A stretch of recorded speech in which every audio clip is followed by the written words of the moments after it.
Okay, no, I just didn't want it to be too loud. We're rolling in a backgammon board. Yeah. Well, we are live, folks. Game starting in 10 minutes. All right. Alright. I will put on some background music. We're live early. That's nice. That's very nice. Okay, now nobody say anything. That's right. I was wondering if people actually look through the wondrous items. There's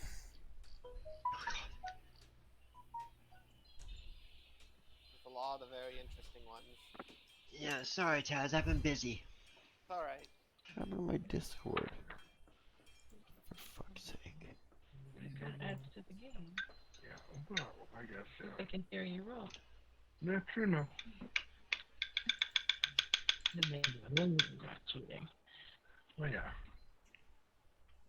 Well, you could ask Aaron, because I didn't want it to be too loud. Mm. It's alright. Your dice rolling's not too loud, guys. Okay. I think people like to hear dice rolling in the background anyway. I know I do Yeah. when I'm listening to a playcast.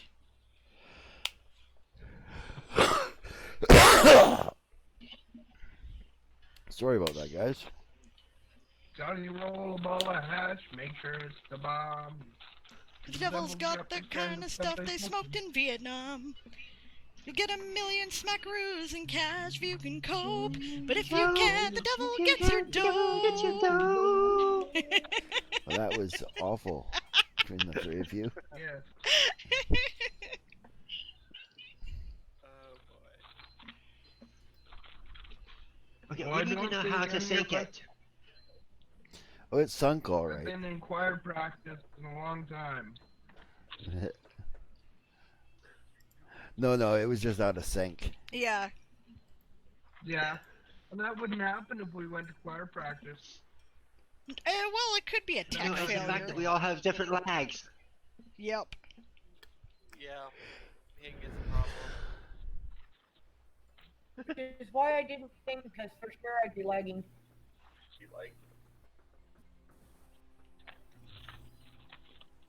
We're live on mic, just so you know, Paul.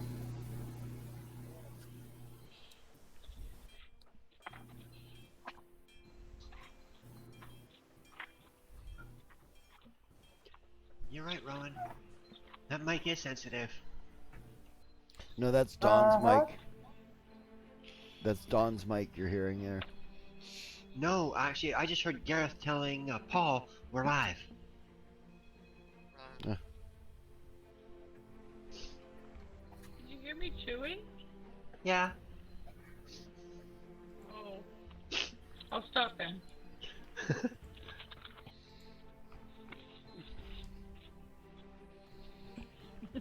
That kind of sucks.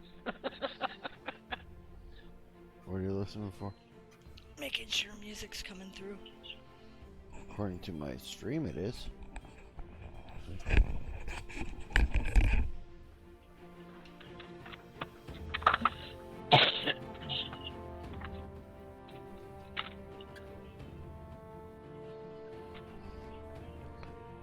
Okay, before we get going totally live, I'm gonna mute our microphone.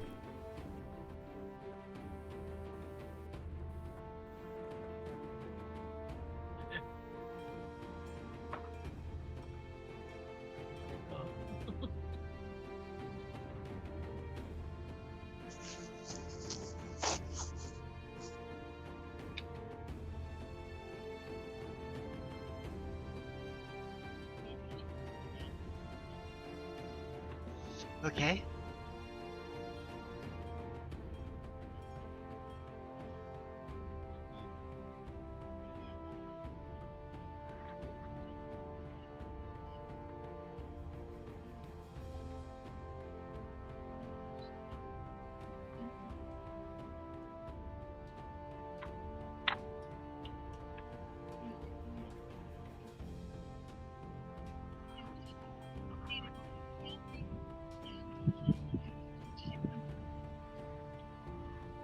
That's cool. That'll be handy.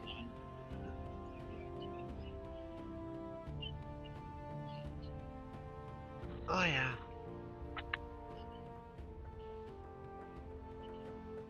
Oops.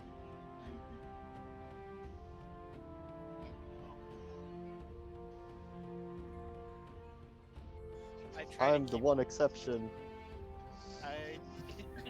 Yeah, that's the only place I update my character is World Anvil. There we go.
Hmm.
Indeed.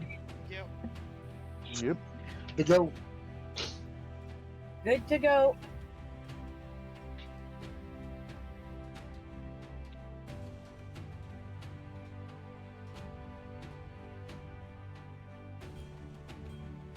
Okay, where do we come? As soon as the screen comes up. Oh.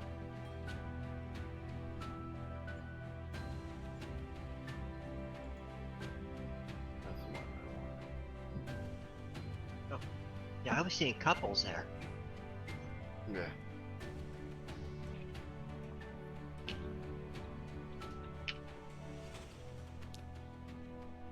Well, good evening, everyone, or morning or afternoon, wherever you are, and welcome to Toy Soldiers Old School.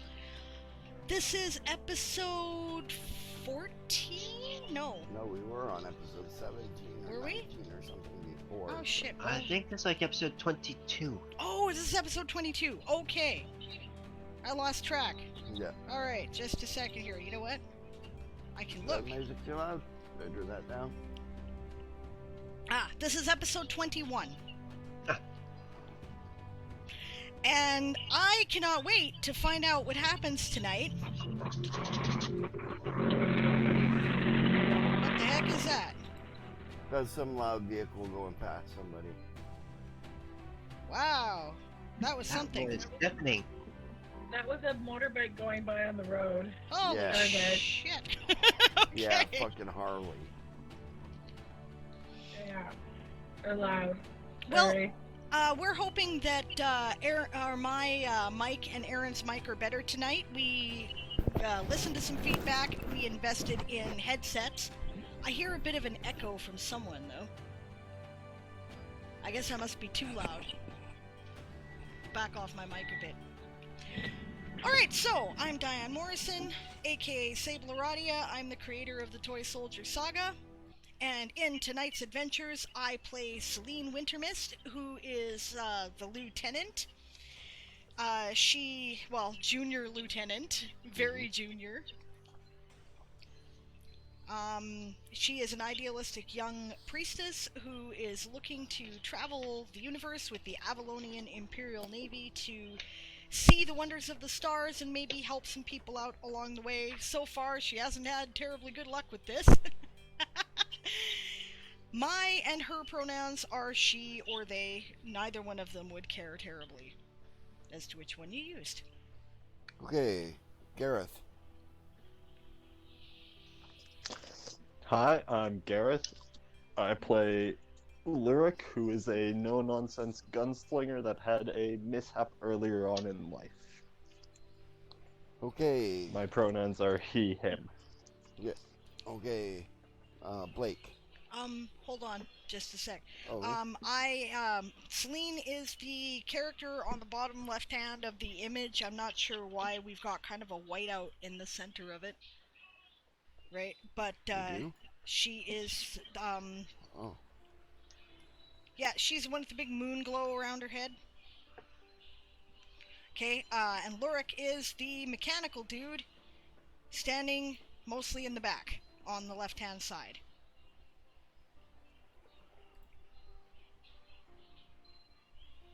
Alright, and... Taz. Hi, I'm Taz. I play Arden Spellsword, a magus who likes crafting things. My pronouns are he, him. I also go by gminno99 on the internets. Where is the image that you have of the characters? The new one. With the Should be in Toy Soldier directory. Toy Soldier directory, yeah. Probably pictures. Pics. Okay. What's it called, do you remember? Probably old school. One of the old school covers here, just a second. It's old school cover. Old school cover. Just old school cover, there's variations. Yeah. JPEG file? Hmm?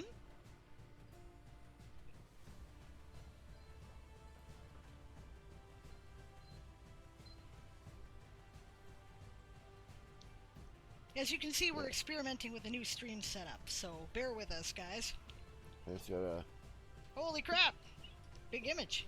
Yeah, it's a big image.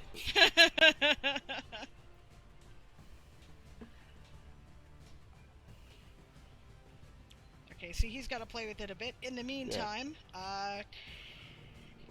Arden is the one with the dark hair who is on the right-hand side of Celine. As soon as it resizes for your screen, it should have that all written on it. There we go.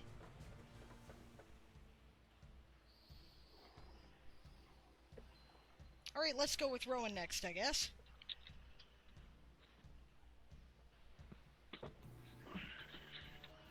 Hi, I'm Rowan. I play Bonvin.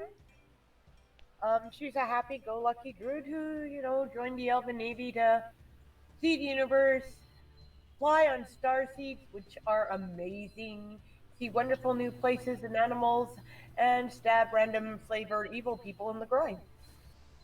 My pronouns and hers are she, her. Okay. She's the silver-haired, purple-eyed lady in the front with the tiara. Then it's Blake.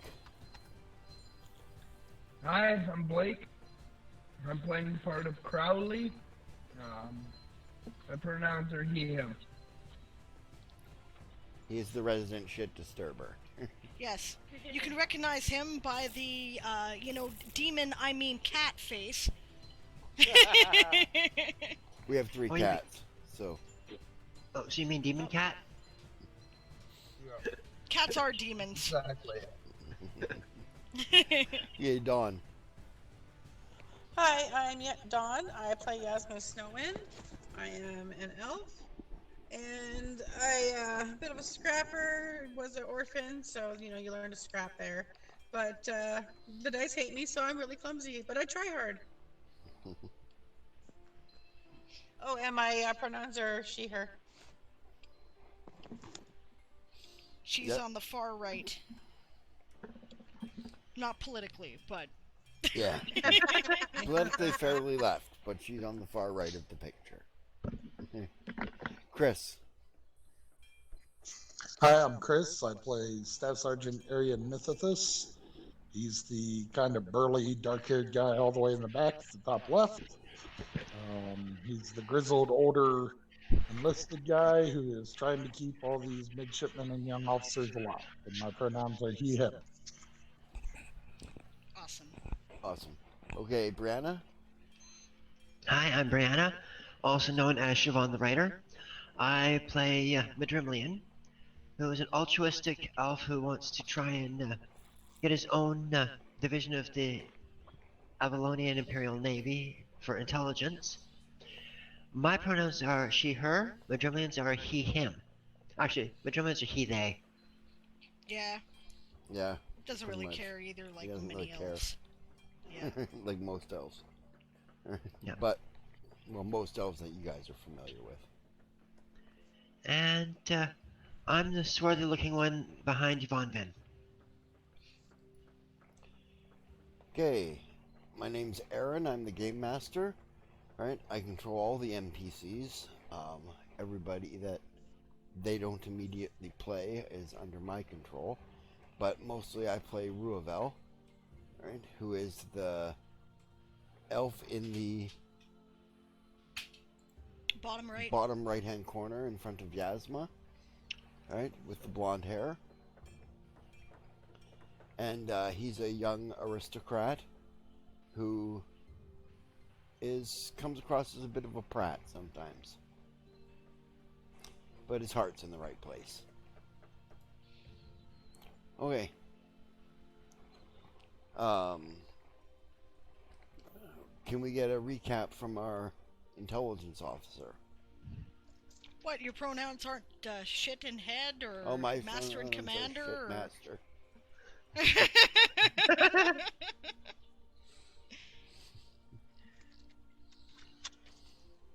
Right.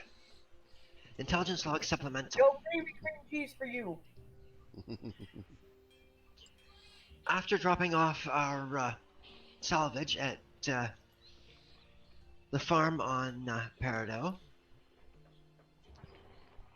we have gone back to our ship, where there was an altercation with the MPs.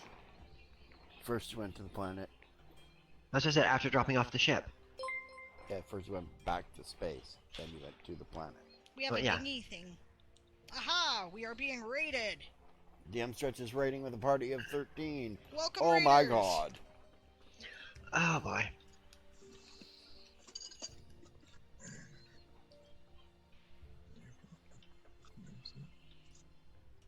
The Varangians are at the gate. Rangian's at the gate, eh? That's what their raid called. Okay. I love it. I will have to remember that. That's awesome. Glad you could join us. We just finished our introductions. So, if you're new to the campaign, then we may have to kind of pay attention to who's talking. So, oh no, more people to mess with our rolls, says Rowan. Right. Doug for Bob is ready, he says, with the re-rolls. I got almost 19,000 points myself. Good to know. We could be in trouble here. 27,000 points here. Yeah. Alright. Our picture's lagging. I hope our sound isn't. Let us know. And also let us know about the audio tonight. Aaron and I have a new audio setup. It's not ideally going to pick up background noise because we are each on our own individual headset tonight. Yeah, we should pick up a lot less background noise from us. Us, on the other hand, you're picking up motorbikes going down the road, so... All right. So, our intelligence officer was giving his report. Yeah. He might as well start over, I think. Start over with the report there. Brianna, please and thank you. Madrimland. No problem. Intelligence log supplemental. After we dropped our salvage off at Arian's uncle's farm, we returned in Kanathi, thank you. We returned to the Sword of Stars and proceeded to head back to the Peridot base under orders. Because we've been recalled back to our ship. Upon disembarking from the lifeboat on our way back to report to the ship, we were accosted by MPs. Well, at least a couple members of the group were accosted. Where they stated they were under orders to take Crowley into custody. We're not willing to explain. Crowley got a little defensive, I'd say, trying to get information. The captain of the MPs ordered... Yeah. The captain of the MPs ordered his troops to kill him. Take him out, I believe were his exact words. Because they couldn't get find the key. They'd actually stripped Yasma in order to do a cavity search. Yeah, in public. In public, on the docks. That, right. And then that got stopped because that was inappropriate. But before... I still got stripped. Yeah, exactly. She still got stripped. But before she could... Song says, let's roll some dice. Okay, go ahead. But before she could get covered up, the captain again ordered his troops to fire on Crowley. Well, Yasma threw herself in front of Crowley, taking several crossbows directly. At which point, the captain made an appearance. No, first Crowley went to defend her. Oh yeah, Crowley went to defend her. But then the captain made an appearance. And quickly, I wouldn't say dissolved the situation, but altered it.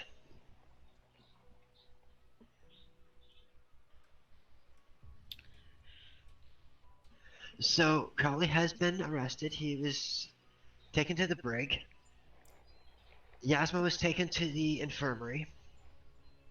I was tasked with holding on to the key that was they were looking for, so that, because of the fact that in order to search the building that the key goes to, someone had to be there to dissuade the large skeleton that was inside there from attacking people.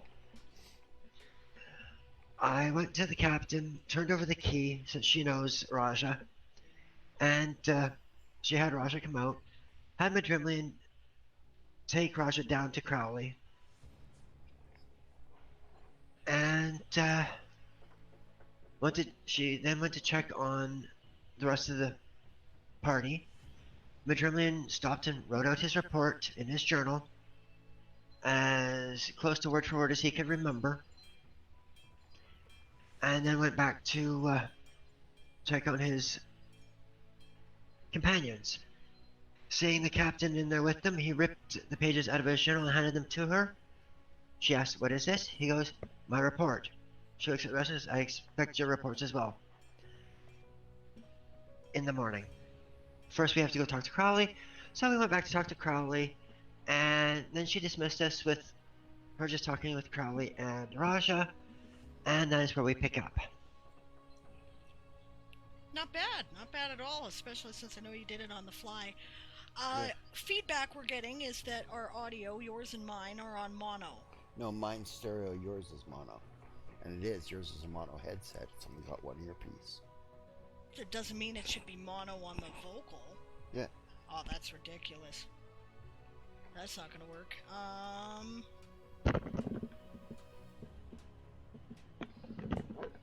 I gotta figure out a way around that. Do I have any other vocal thing I can use for the night? Because that's not going to work.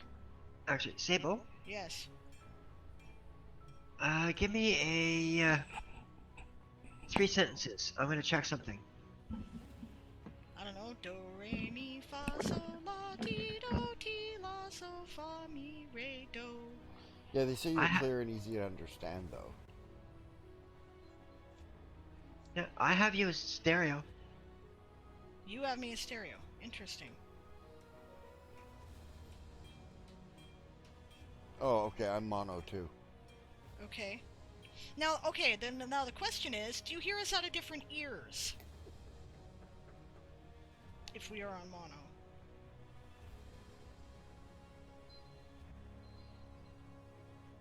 It's actually perfect. There's absolutely no background noise from your end at all. Okay. Okay, no, we're both left.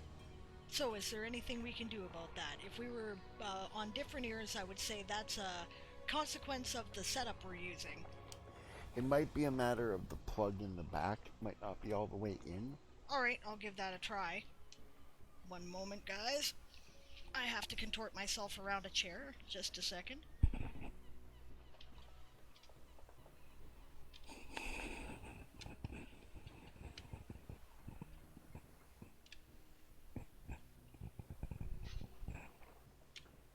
Okay, I've pushed everything in further. Are we... Okay, no. Has it improved?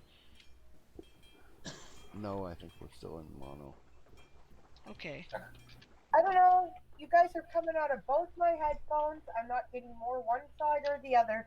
Maybe the person who is listening is got a setting thing going on of some kind. I don't know. Okay, nobody minds the mono.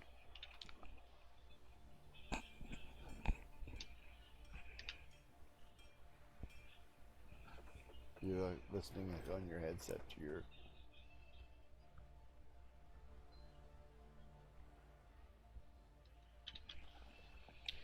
Okay, if nobody cares, we'll worry about it some other time then. Yeah. If you guys say it's better, even though we have mono, fine. I don't care either. Alright, we're not going to worry about it. We're just going to go Going to on with the proceed. game. Ready to proceed. Okay, when we had last left, the captain had ordered everybody out of the room, including the guard, and was left in there with just her, Crowley, Yasma, and... Celine. No, wait, no, Celine wasn't there either. No. Raja. Raja, thank you. I Yes. couldn't remember the cat's name. Only What was that there, Blake? I was just saying to Dawn, only unmute us while we gotta talk so we can have a pup on this. Ah, okay. Alright, so, well, do you need a puff first?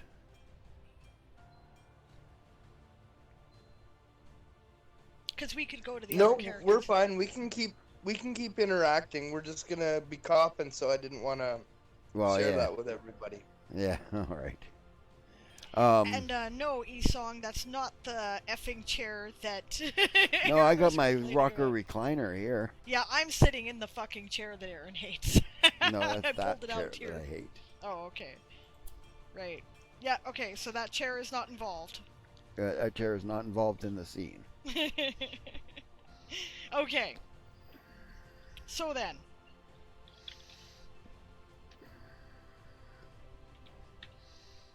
Here, just give me a second to light my pipe.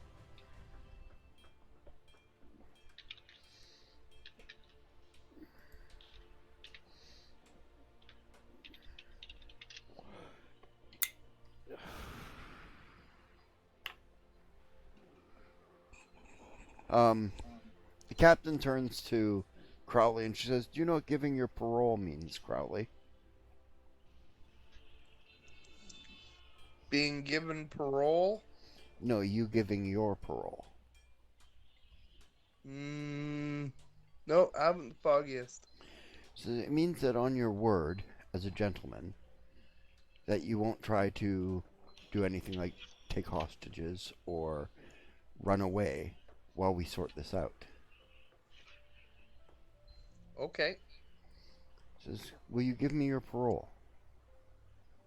I will. Then you are free to leave here. Says, "I'll come down to my office and you can collect your things." Okay. I'll follow her. Yeah, she just stops outside the door and she says to Madrimlin, "Give him back his key." Avalana, and he does so. Right. Yeah, it takes you down to her office. She indicates for your group to follow. Ma'am, fall in step. Yep. Aaron, am I back from the base commander's office yet? Yes, just about now. Okay.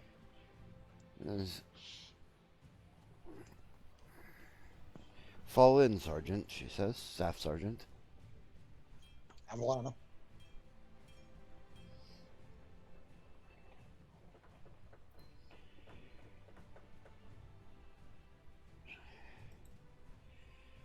She says, once you get into her office, she hands Crowley back his stuff, his coat, his hat, his weapons. Thank you very much. She says, "You've given me your word. I have no reason to doubt you." She says. Crowley has given his parole, she says. Understood. Until we sort this out. Avalana.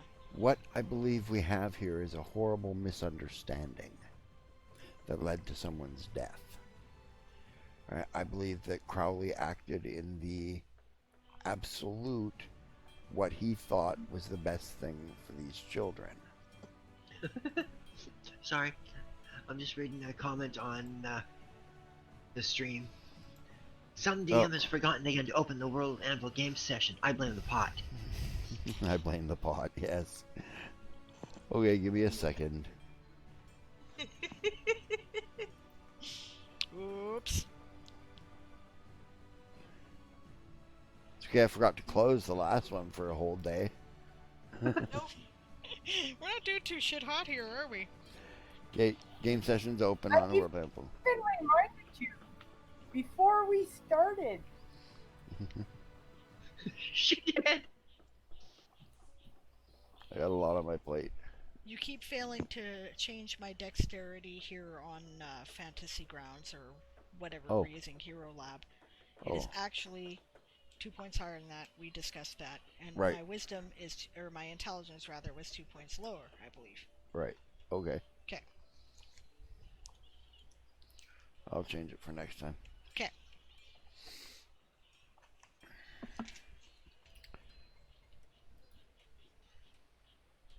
Okay. She says, on the other hand, I don't think we have a misunderstanding about Major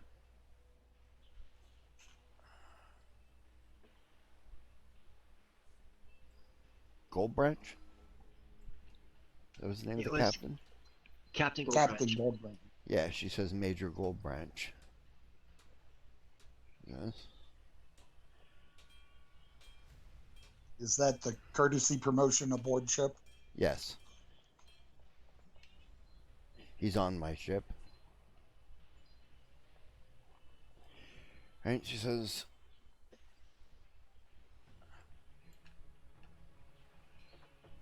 under what you saw, ladies and gentlemen, and men who work for a living,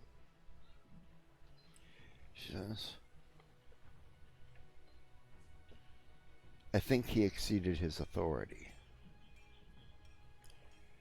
I want to know by you guys, though, whether or not you feel that's true. He certainly exceeded something, ma'am. I believe I've laid it all out in my report, ma'am. And mine is right here. I haven't had a chance to read it yet. She says. She says. I did issue. Bonvin says.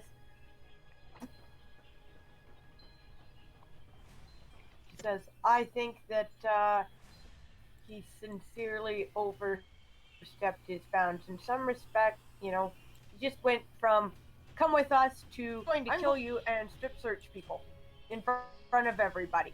Yes. She says, he forgets. If I was still an officer and a gentleman, the challenge would have been issued. Celine nods her Hail agreement. Hydrate! Hail Hydrate! Slante.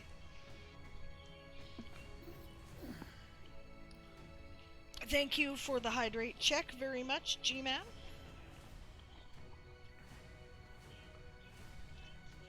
Uh-oh. Bob's trying to coordinate effort here. I'm concerned for this.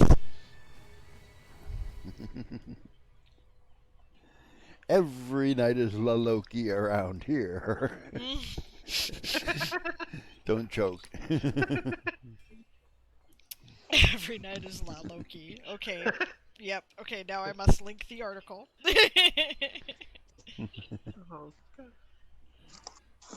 That's great.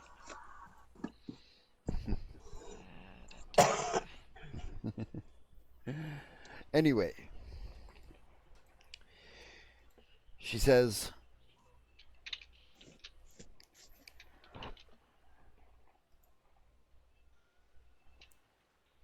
I would like you, Lieutenant, to take your group of Marines, go down to the Marine berth, and arrest Major Goldenbranch. Can I Avalana. help with that? Absolutely, Asma, you're part of her group, she says. And I totally want to be in on that. I think that's why we've just been assigned to it. She says. Awesome. She says, I'll ask you to remain here right with me, Crowley. Yeah, I think that would be best. Yeah. Yes. Bonvin just smiles. Right. Ladies and gentlemen, you're dismissed. Thank you, ma'am. Salute. Avalana. Have him Flute. brought to the Wow. brig. Bring him to the brig and strip him of his uniform. Yes, ma'am, she says. Yep, and down we go. Yep. And on the way down, Madrimlian is, You notice the sergeant is already gone. Yeah, that's right. Yep. Tromp, tromp, tromp, tromp, tromp, tromp, tromp. Yeah, you guys march into the Marine berths. oh yeah, on the way down, Madrimlian is setting up his psi focus, Okay. just in case. Yep. Becoming sonically focused. Okay. Yep.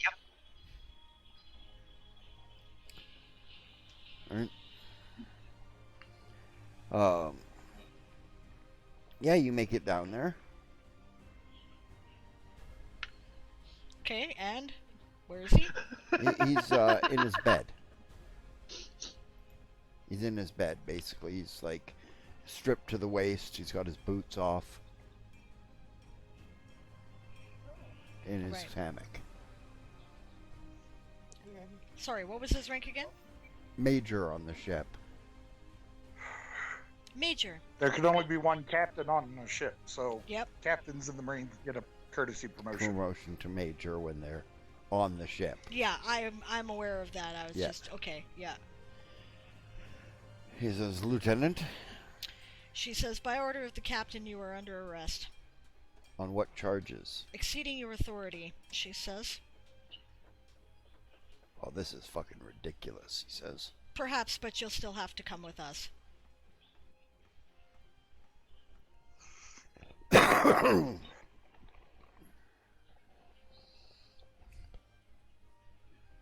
All right.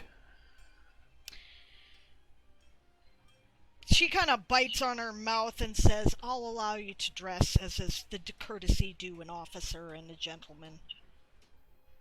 Appreciate it. Yeah, he does put his boots on and his jacket. Keep in Sure. mind, I'd rather take you down there completely naked.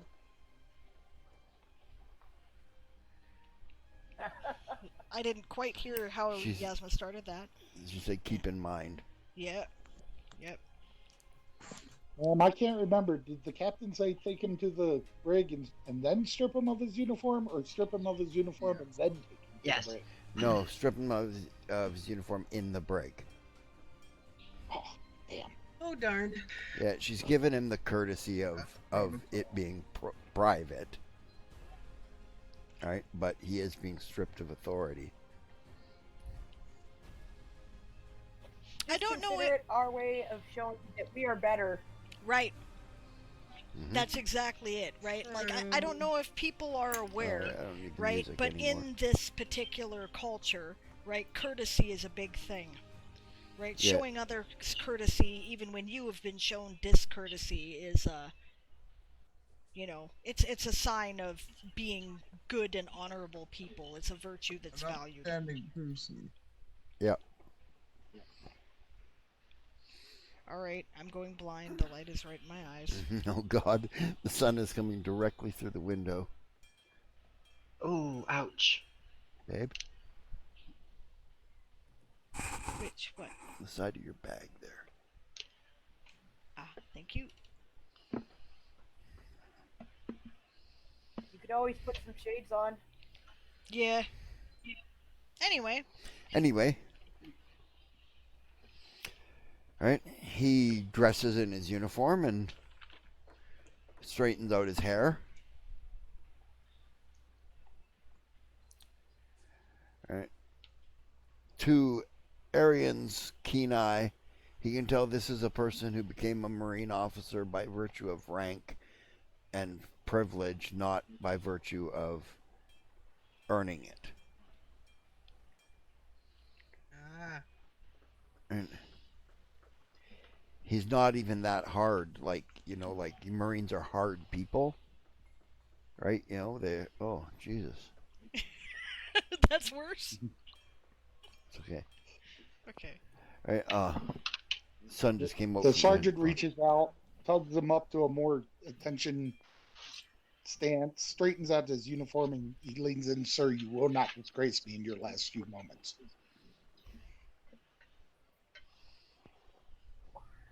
He bites his tongue. You can tell he's biting back something.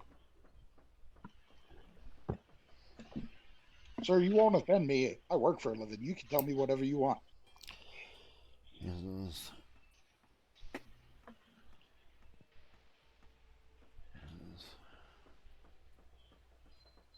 The disgrace is this unit. He says. Did I overhear this? Oh, yeah, you're Well, sir, standing that right sounds there. like one officer's. Well, sir, that sounds like one officer's opinion. Unfortunately, it seems like other officers have a different opinion. So why don't you follow the lieutenant's orders and not disgrace yourself or the Corps any further? Just a kindly suggestion. Yeah, he straightens his uniform again on his own and says, Lieutenant. Nods.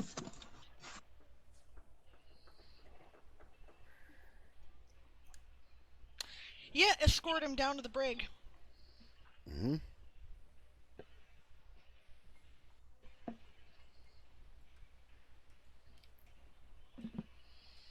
Madrimlian is watching in case he decides he's going to try and make a break for it. No, he doesn't appear to be. Okay. When you get down there, Xerxes pulls the door open. Yep. I look over at the... Go ahead. No, go ahead. You were saying something first. I look over at the corporal and I say, Corporal, we're going to need a prisoner's jumpsuit. Yes, sir, he says. Or, yes, Sergeant, he says, and he heads off to grab one. Right? Actually, says Xerxes, I don't recall us being told to put him in a jumpsuit, but I was told that you are to be stripped of that uniform, sir. He says. And I beg you, make me take it off of you.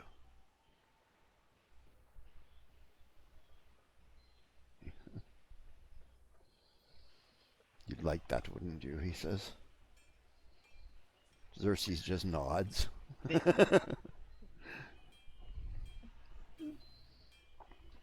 I will also be relieving you of your weaponry. Oh, he's going to be relieved of everything but his loincloth, says Xerxes. I'm just making it clear to him.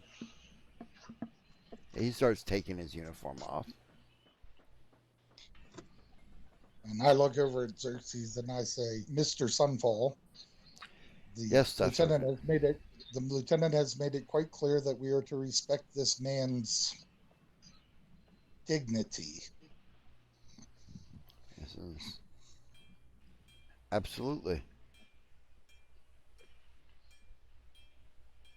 Since I'll respect his dignity as absolutely as much as he respected Yasma's. He says. I don't know unless my lieutenant overrules me.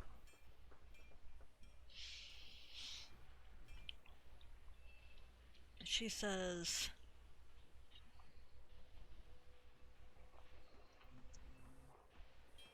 who are we? We're the Avalonian Imperial Navy, ma'am. Well, we're the Avalonian Imperial Marines now, she says, but... She says... Some have forgotten what that means, she says, looking at the major with an He's icy not even glare. a captain anymore. He's out of uniform. Ah. Well, but she doesn't, she looks at him with an icy glare, yeah. Right? And she says, and some of us have not.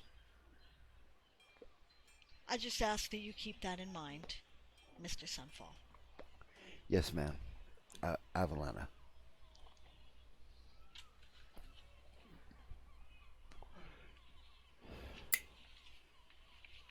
Yes. I'm just standing back, glaring at him.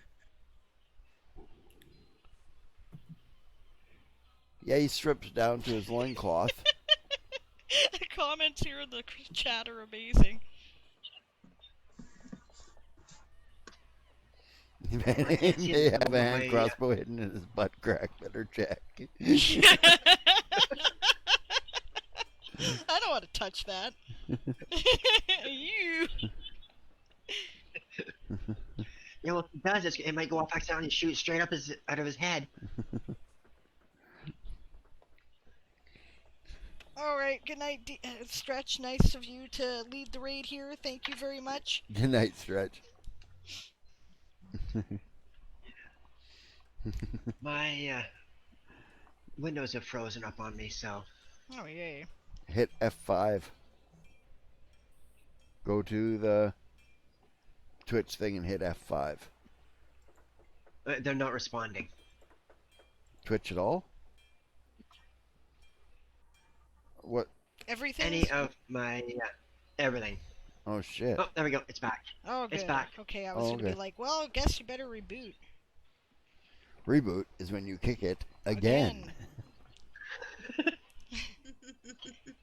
Okay, I have 3 completely different set of stats here. So we are going to have to go over this when we are done tonight. Yeah. Okay. I am going to stop worrying about it right now. Yeah. Okay, you guys locked him in his cell in his underwear, basically.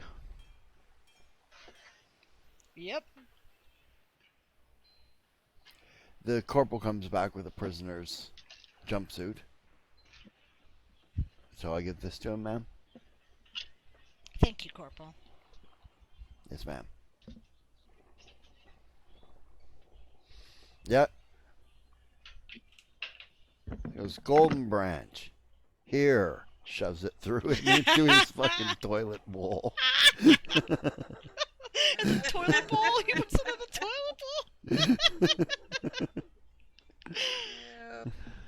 I see how popular this guy is. Yep. Of course, I know that. He's been on the ship for a while. Oh, yeah, he's not popular. He's fucking cruel. Apparently. No, he does have one friend. Yeah, himself? Golden Bow. No. We don't know that. You don't Probably know that. not. Yeah. Besides that, maybe he doesn't have any friends, but he has at least one friend in high places. How else did he get his bloody commission? As a Marine, no less. Maybe Daddy has friends in high places. He is Alfar, which means he is a lord.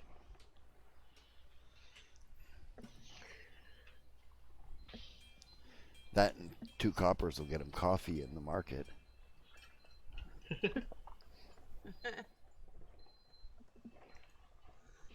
Just like everybody else. Exactly. All Alfar are lords and ladies. Speak for yourself, Anthony. No, I'm saying all Alfar are lords and ladies.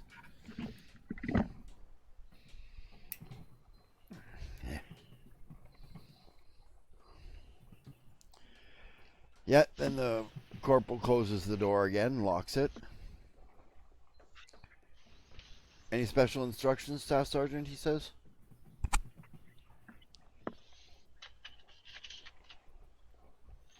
The sergeant looks over at the lieutenant for a second to I see if think she perhaps responds. I'm going to carry on my business here, Staff Sergeant, she says, and heads away, where she clearly cannot hear him, quote unquote.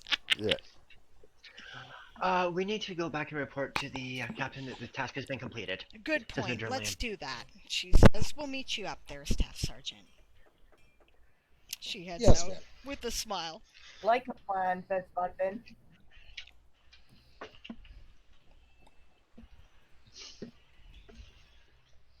Yep. So after they all leave, the sergeant looks over at him and he goes, "Are we really sure this guy's an Alfar?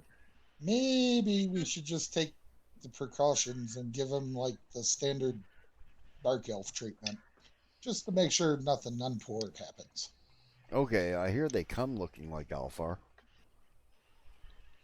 Yeah, so do I. So, Yeah. constant suicide watch. Check on Right. him every 10 minutes. Make sure he doesn't fall asleep because he could be, Right. He plane or traveling or something. The standard. Yes, Sergeant. Can I get another Alright, guard carry down on, here to Corporal. help me? Sure thing. Thank you. I'll take care of it. Yep.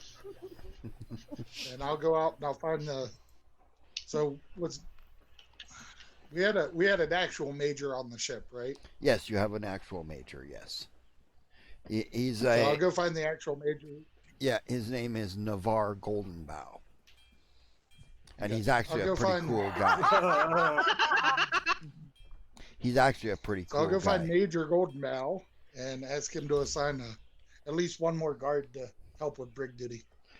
You estimate he's a risk, Staff Sergeant, he says? Not sure, sir. You know, he's been acting awful strange, kind of volatile. You know, could be a Yeah. Dark Elf infiltrator, sir. All right, I'll see it happen. Says he looks at his schedule. He goes, take Estevale off of guns and put her down there.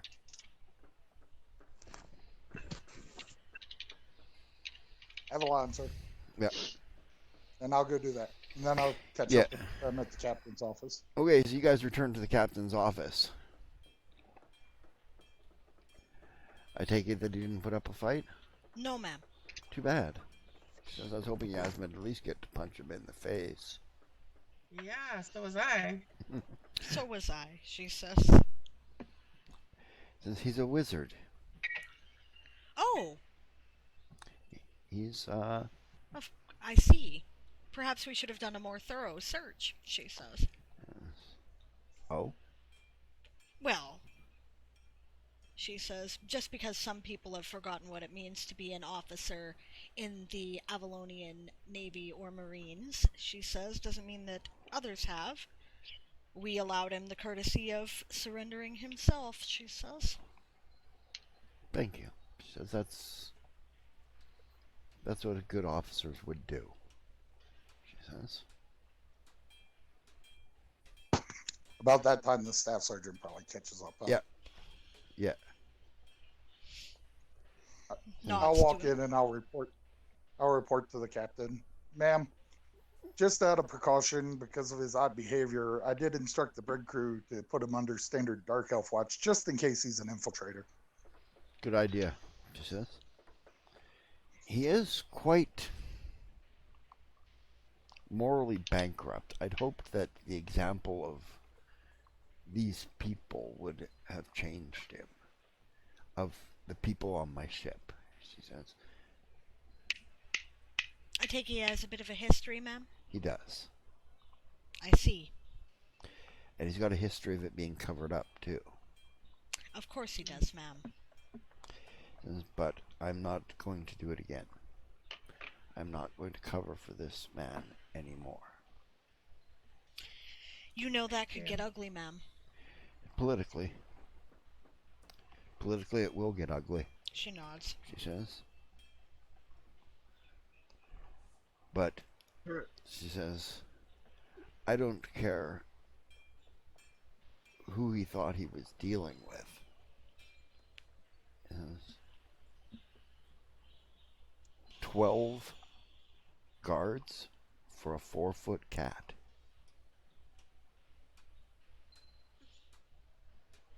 How strong are you, Crowley? She says. Not overly. Compared to... I'm actually rather... say compared to your weakest crewman, I'm probably on par with one of the cabin boys. Yeah. That's what I mean. Right? Even when he fought him with his claws. Right? And didn't do a lot of damage to him. It was uncalled for right from the beginning, she says. Mm-hmm. I agree, ma'am. The staff sergeant nudges Xerxes in the ribs. He looks at you. They're talking about politics, Mr. Sunfall. Perhaps it's time to put on your other hat, sir? He says, I've already talked to my father. He says, don't worry about it. There's not going to be repercussions coming back on this ship. I'm kind of relieved to know that, she says. Thank you. On any of you, even you, Sergeant. I talked to my father about you.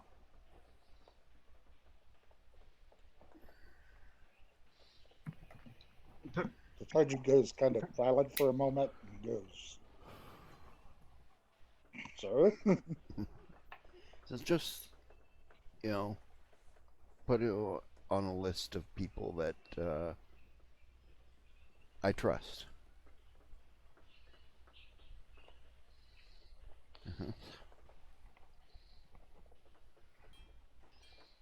Permission to do a deep dive into his military record? He says, if you want to. He says, we'll have to return to Evergleam. We may have had to do that for the court martial anyway, ma'am, I believe. She says, ultimately, she says, Well, I don't know what our current orders are, ma'am. she says, we are supposed to be returning to Evergleam. Then I guess that works out, she says. She says, well, to Arianrod, ultimately, but to Evergleam and then to Arianrod.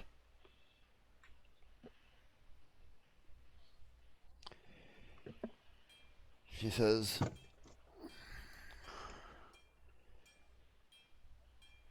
I don't think I need to worry about anybody here going off and killing anybody again. No, ma'am. I don't think so. She says, No, ma'am. well, I'm sure Crowley is about to say, unless they're evil sons of bitches like it. She says,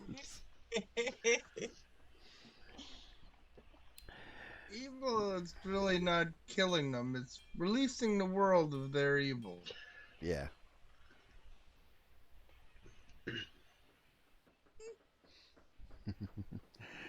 We weren't allowed a-hole? I think it was No, you skinning weren't. someone. No. It says say, well, you used ad permit Well, I term was a-hole. just being polite. Yeah, they wouldn't even allow a-hole.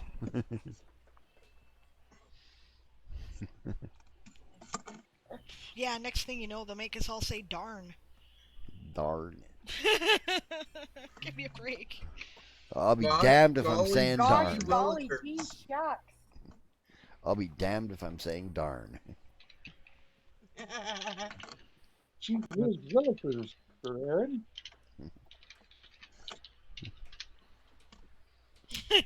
Now people are swearing in the chat. Okay. Mine gives me no problem.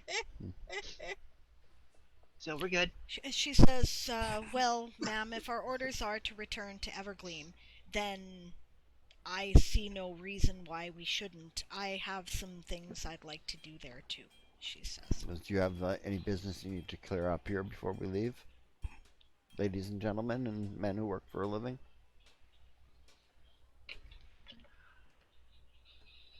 Possibly requisitioning some supplies for our salvage. Personal business only, ma'am. What we can afford. All right. Ma'am, I do have a sword on order I'd like to go check on before we leave. Absolutely, Sergeant. She says, we'll give time for that to happen. I just want to make sure they didn't mail it from Evergleam to here and then have to send it back. Right. She says, you had it made in Evergleam? Right before we shipped out, man. Ah, okay. She says, yes, you can check on it.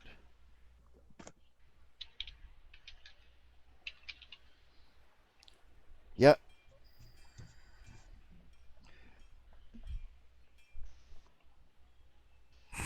Interesting. Apparently fuck is allowed, but a-hole is not.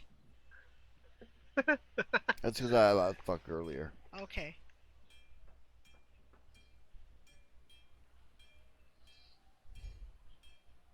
But I had to allow Zog for Zog Mad Dog. Yeah, I know times. you had to add Zog. Stands for Zionist something. Yeah, group. apparently it's a white supremacist. It's a white group. supremacist group. I'm like, okay. I never heard of it. Neither had I. So I just got used to doing it instead of typing Zog like I just did. I type Zog. Makes sense. Go back to bed. It's too early for you to be awake. Can you get around me? Okay. Anti-Semitic clarifies e-song, not white supremacist. Yeah. Fair enough. Bad guys. Not nice people. That's what I know. Yeah. Okay. Oh, you mean Nazis? I don't know why punching Nazis is controversial. I don't understand that at all. You see a Nazi, you should be able to punch them. Especially if they're in uniform. I don't get it. Anyway. Exactly. Yeah, unfortunately, never mind. I'm not gonna go there. Yeah, let's not start that discussion. I was just trying to be funny. I'm not being dishonest, but I was trying to be funny. Yeah. Okay. Fire? Where's a fire, Fair. man? Fair is what he was saying. I know. Yeah, because he's a modern millennial kid and he can't spell. Oh, he's a zoomer. No, it's because he's my kid. He can't spell. No, he's a No, zoomer. yeah, they can't spell. They can't spell any of them. They're used to Google or something telling them how to spell things, so they don't memorize it. Like me, I've lost the ability to memorize phone numbers. I have no idea how to do it anymore. I fail. I used to memorize phone numbers, but then, you know, this handy new thing called a smartphone came out. This is what I'm saying, That's right? the problem. I can't memorize phone numbers anymore. Anyway, yes. And no, I don't think we have any. Though I read so much. I don't think we have any personal or any business here left to clear up, ma'am. Okay, Sergeant, go check on your sword. Make sure it hasn't been shipped here yet. Oh, Avalana. she says, if I might, Captain, she says to the staff sergeant, I am informed that Golden Branch is a Gold Branch. Gold Branch? Okay, the Gold Branch is a mage. So you may want to advise that the brig crew of that if they don't already know. Ma'am, I'm pretty sure all the Marines on the ship know. He's been with them for a while. Pretty sure too, she says, but I'll double check for you. And should he not be gagged? well, we Fingers might down? want to use mage cuffs, perhaps, if we think he could be of risk of flight, you see, she says. Says he can't get out of there. Oh, there's magical protections in the brig. Good. Yes. State of the art. I don't make that assumption, ma'am. She goes, it's an elven ship, darling. Okay. Fair enough, Captain. She looks disappointed. Mage cuffs. Well- There's something else I gotta do an article for. Yep. She goes, but if you really think that he might be able to charm them or something. It occurred to me he might try something, ma'am. Maybe a ball gag. I did tell them to put them on standard Dark Elf watch and, wake them up every 15 minutes. And, Oh, all good. that Then it stuff. shouldn't matter after tomorrow anyways. Oh, good. Okay. So you can put a ball gag on him and cuffs until tomorrow.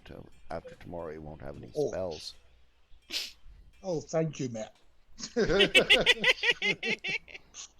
Everybody's sergeant smiling. leaves immediately for the Before she brig. changes her mind. Yep. Yasma, go give him a hand. Yes, ma'am. No, Yasma. Yasma. Go Go give give him him a a hand. Ah. Because Madrona was going to ask permission to go. She nods. No, there. Avalana, and he heads out as well, catching up to them. Figured Yasma want to be involved with that. Was that in game or out of game? That was out of game. Okay, yep, I figured. For sure. Yep. And your captain is really a cool woman, so...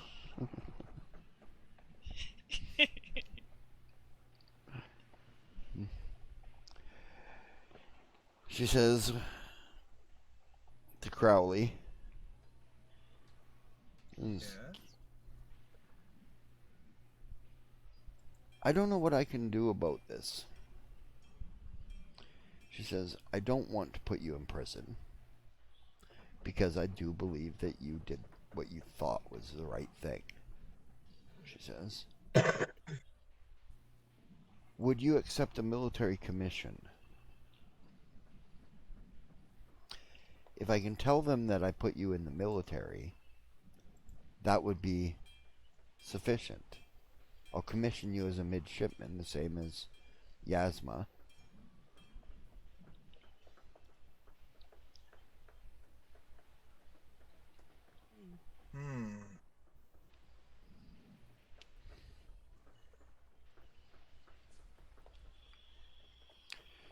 She says, and you would be assigned to my ship and nobody else's.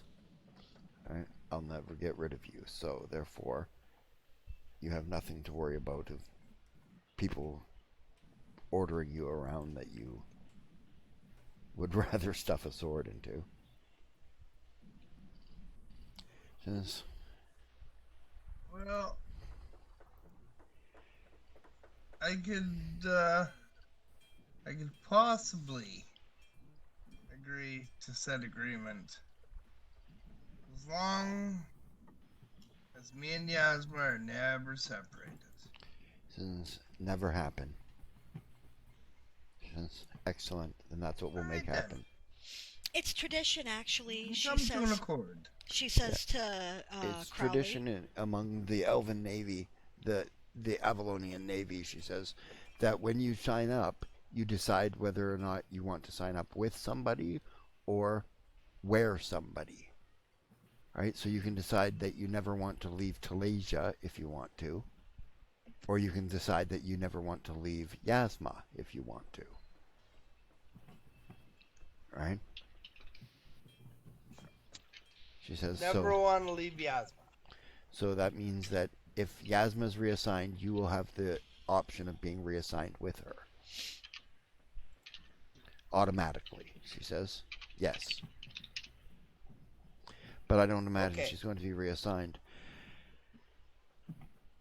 Lieutenant. Yes, ma'am. I have a Marine captain's position open. Do you want it? She gawks.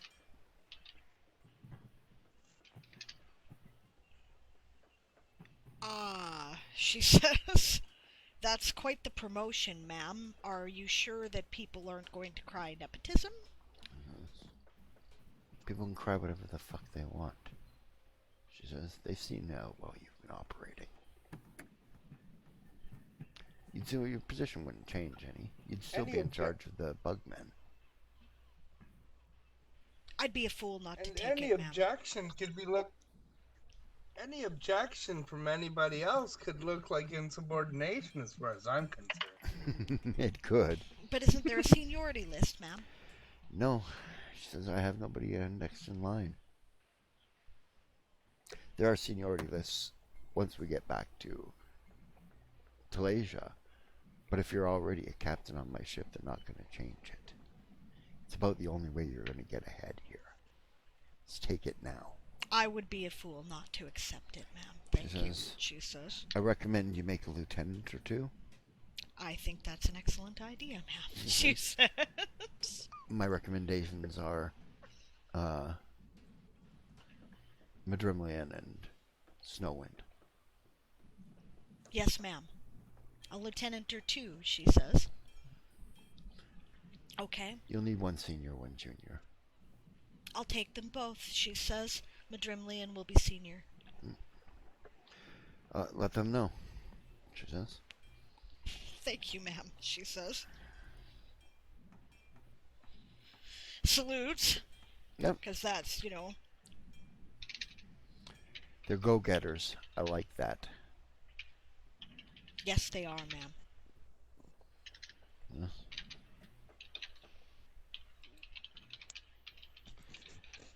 Yeah, so you guys make it back down to the brig, sergeant and the two midshipmen. Okay. As we enter, I look over at the corporal. Yeah, they come to attention. Ball gag mage cuffs now. He grins. Yes, Staff Sergeant. He runs off.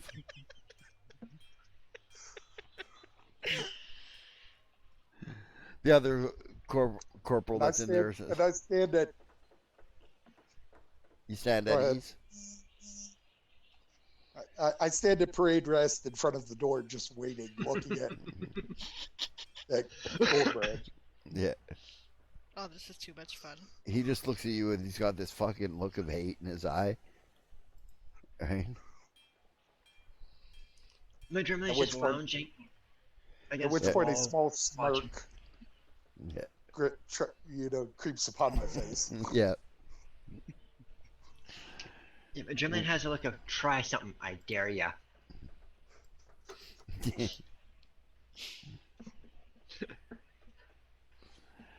Yeah. Okay, so yeah, he comes running back in with mage cuffs and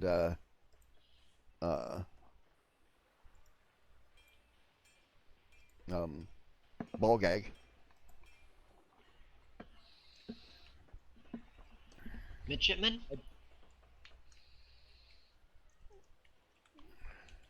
That's you, Yasma. I think he's talking to Yasma. Yeah. Oh, me? Yeah. Sorry. Gag him. Yes. With pleasure. Yeah, I you go gag him. stuff a gall gag in his mouth. Roughly. Yeah. Yeah, none too gentle, I don't think. Yeah. No. No, not even close. No. Get some of his hair caught in the latch behind the, or pull a bunch of his hair out through the belt buckle that goes around his head. Oh no. Right? Then you guys slap mage cuffs on him, which basically they're like an open hand print. Imagine a mold of your hand. Right? Okay. Made out of metal. You put your hand in it, they slap the top of the mold on and lock it on your wrist. Then they lock them together behind your head back. That way you can't make symbols or signs. You can't move your fingers or anything. They can't do semantics. Right, Okay. so they can move their fingers enough that they don't lose all circulation and their fingers go gangrenous. But they can't make any sort of hand symbol. Okay. Right? Yep, that's exactly right. Yep. It particularly pins the first and second fingers of their hands together. Yeah. So they can't do any fine maneuvering.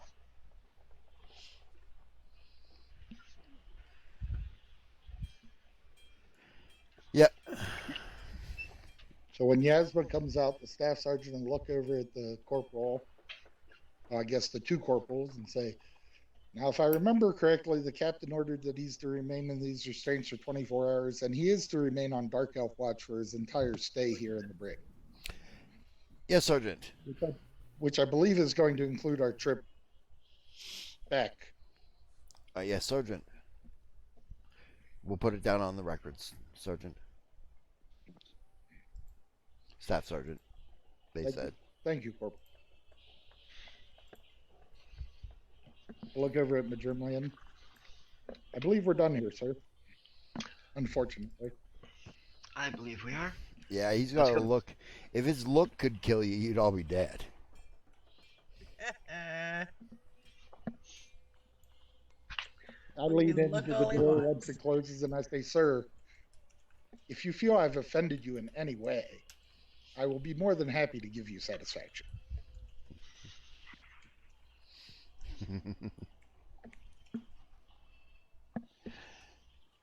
Yeah. And then I'll turn and leave. Yep. Head out. By this time, all have made it to supply, which all have acquired the pins for our promotions. Yep. Yep. You get there and Xerxes is just turning in the captain's uniform.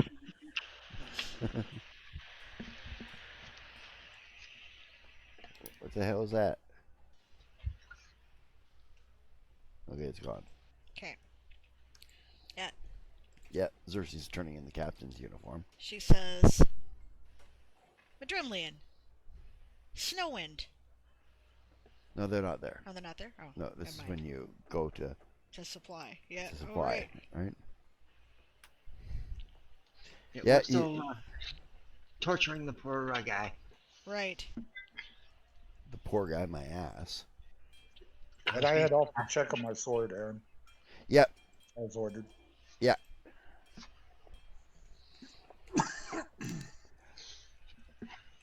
Okay. All right. You finish up at supply, go and see them. You guys go back to your chambers, I take it? Your berth? Yeah. No, we need to go back and report to the captain that the task right. has been accomplished. Right, so you report back to the captain with your rank insignias. That's where you catch up with them. Captain just smiles when you come in. You're out of uniform, she says. To whom? You. Me? Yeah. You haven't put your insignias on yet. Yeah, she did. Because her whole purpose was to run into them and say that. Oh, okay. Right. So she looks at them and she says, Madrimlian, Snowwind, you're out of uniform. Yeah. What do you mean? Well, you might need these, she says, and tosses them the pins. Oh. Madrimlian looks at his ensign's uniform and goes, "You're right. I'm out of uniform. Even with these on, I'm still out of uniform." No, your uniform's fine for a lieutenant. Okay, because he did get a proper an actual officer's mess. Yes. Yeah, so he'll change the ensign pins and put in the lieutenants. Apparently, we've been promoted, she says. What was that, Yasma? I put the pin on and I say thank you. I'm honored. She says, I don't know if you heard, Yasma, but Crowley has been... We've come to an agreement on what's going to happen over this murder issue. He is going to serve 5 years, the remainder of your 5 years, in the Navy with us. That's actually very smart. I like how Aaron got that. Oh, officially part of the Navy. Yes. I see. Okay, well that's better than the alternative. Yes, much, she says. Cool. Well, where is he now so I can tell him the good news about my promotion? Where did he go? He was just hanging around on deck. He's just waiting out for some kind of order. He's just out on deck. Okay, thank you.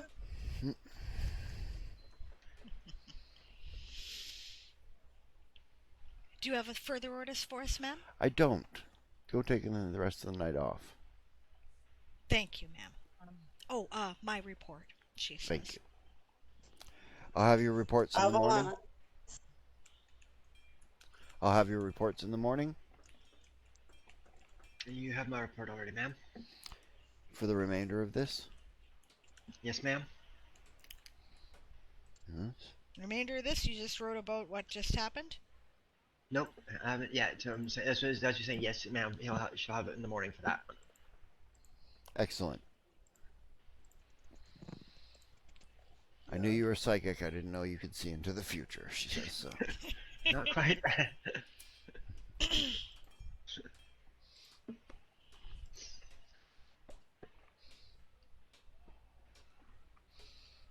She says,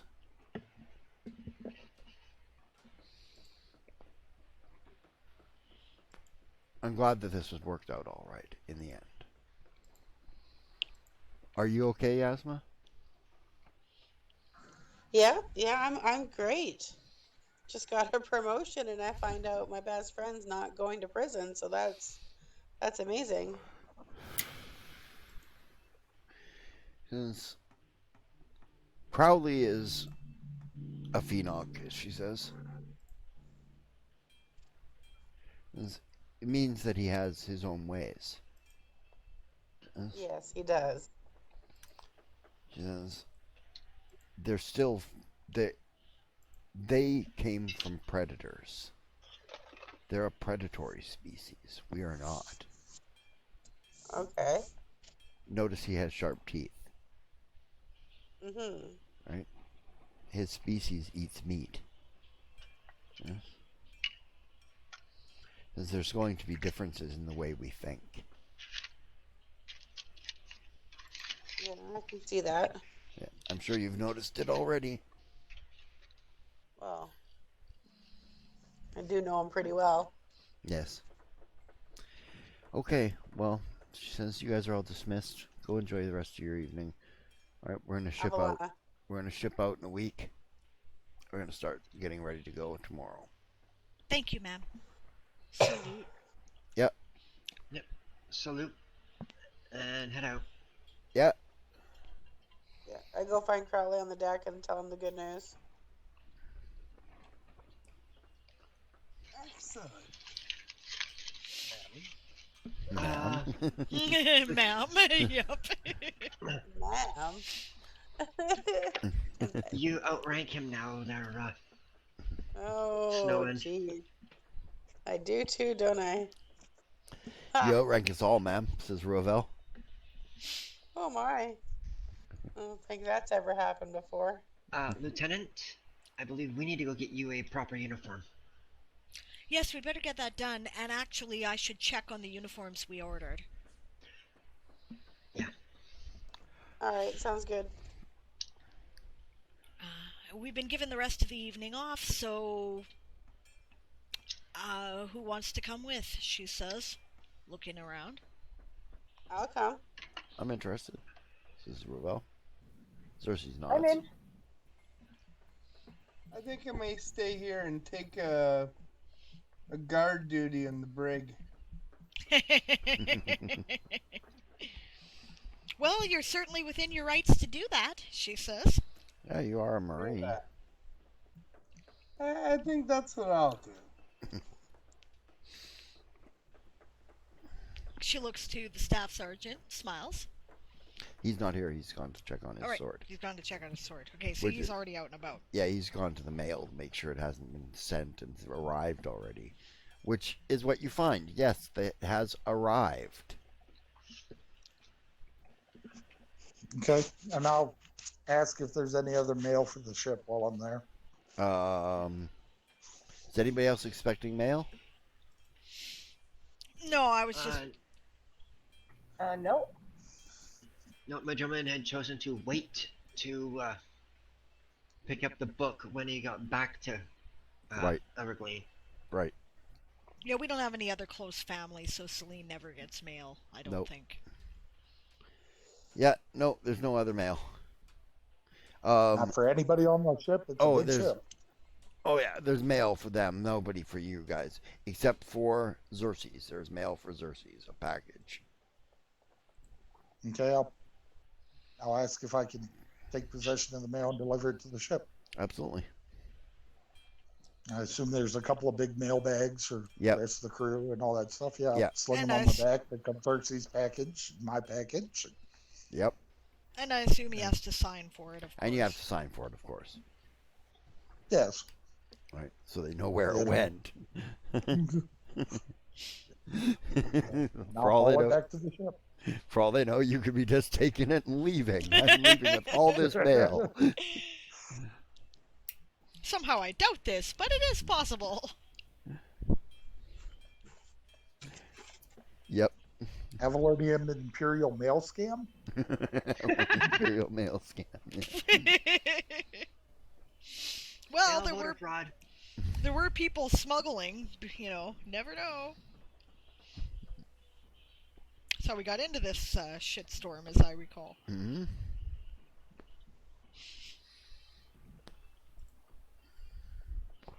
Okay, so it's just as you guys are leaving, he's coming back to the ship with 2 big mail bags. Oh, you What went you and got the there? mail. Says Rovell helps you with the mail. Comes over to give you a hand there. Yeah, I'll let him take one of the mail bags, and I'll hand Xerxes his Package? package. Oh, it's from my mom, he says. Oh, nice.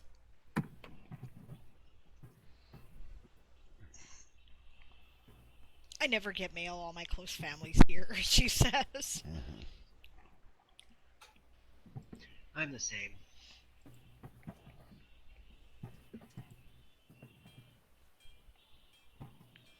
Yep.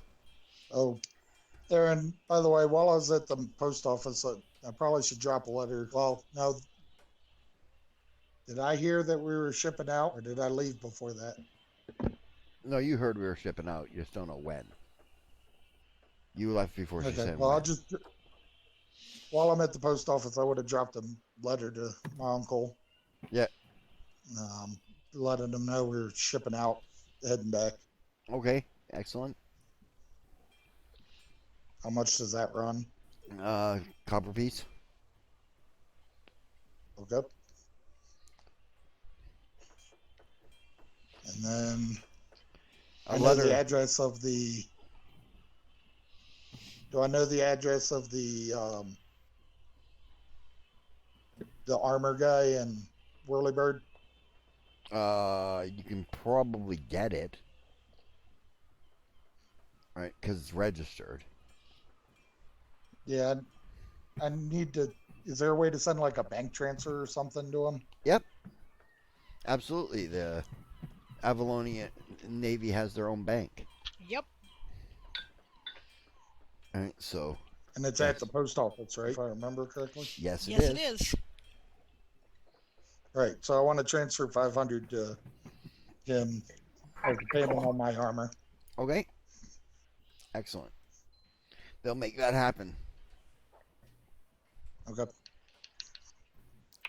right, that costs. And then I would have done that. That costs 5 copper pieces. 5% or 1%. Okay. So 1% cost to ship it money around. I think I said somewhere. Just a second, I will double check. Oh, did you? I did. It's in the Avalonian Navy government. Well, that'd be 5 gold if it's 1%, because I sent 500. All right, I meant 0.1%, but that would be 5 silver. No, there's like, it's a fee, right? So. Okay. Just a second here, but it is in the article. I looked.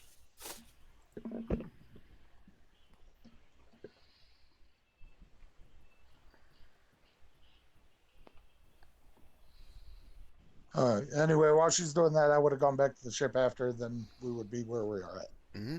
Yeah. Sorry about that. That's cool. There we go.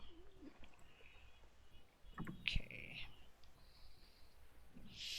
The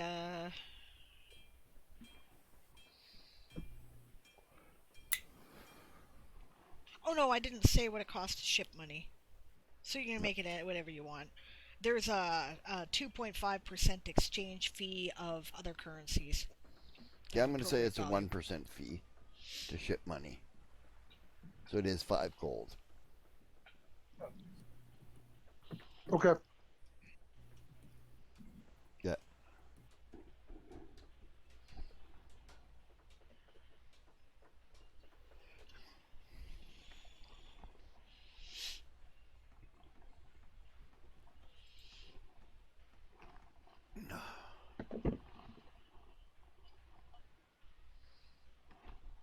Yeah, so. Right.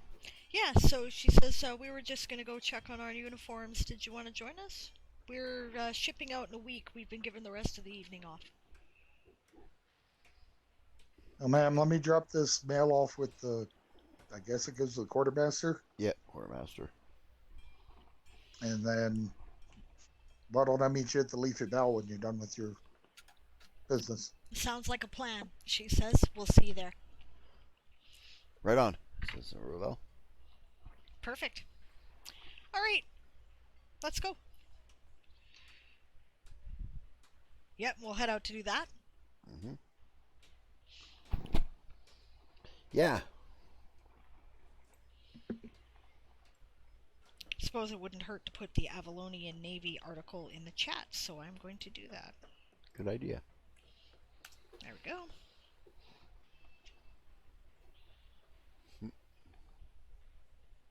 No, say that. Hey, Aaron. Yes. I have a question. I might have an answer. Before I go and do something stupid. Mm-hmm. You know. It's kind of frowned upon to physically torture prisoners. I understand that. Oh, but what about mental torture? Like how? Well, he's sort of being mentally tortured already, do keep in mind. Yeah, he is being mentally tortured at the moment, but like how? Do you mean? Like him in his cell, you know. I'm the only guard there watching the door. Go up, slide the little slide open. Use paralyzing fear and just smile at him and kind of flash my eyes real big for a second. Yeah, no, that you can do. Smile at him with a big toothy grin just to kind of keep him on his toes and keep him not sleeping. Yeah. Yeah, okay. I just went to pull up Lilus on World Anvil, and it's a world. What? Oh, you find your characters under that list. It's a world? No, it's literally... I've pulled active hero Lilus, and it came up with, your world has no characters yet, or no articles yet. Yeah, because there's no articles under your character there. So that's why it's not... It's just what it says because that's the standard message. Yeah, but I can't even look at his stats or anything. You scroll down to the thing on the left-hand side in the margin that says RPG Character Profiles, and click on it from there. It's a little weird to get around sometimes between the two. Yeah, it's... There we go. Right.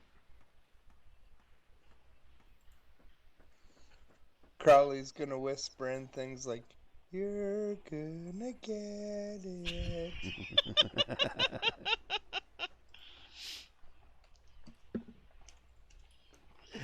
Yep. Okay.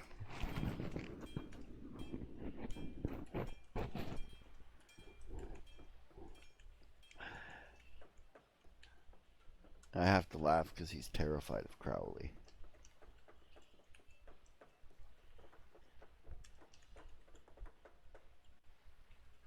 That's why he reacted so suddenly and swiftly. Right. Because he's terrified of him. Xenophobe much?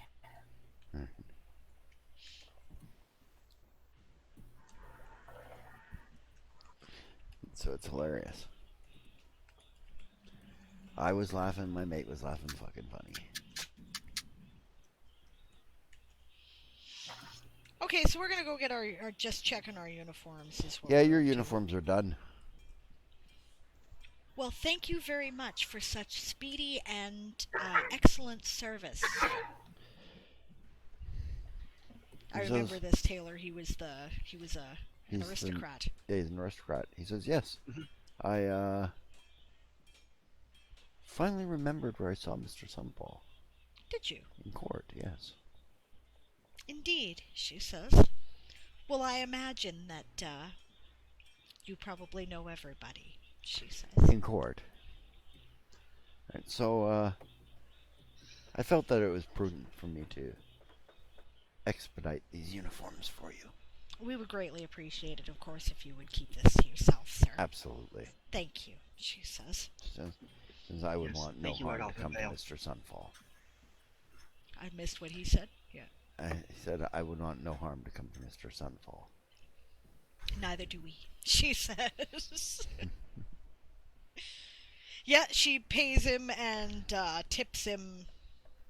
Yeah. Well, you know, your uniform costs you, I think I said 100 gold. I think you said that, yes. And I don't have a pencil over here because I'm a dipshit. I got a pencil in my purse. But I do remember you paid a 50% deposit. That's true. I did. Yeah. I think we paid. Yeah.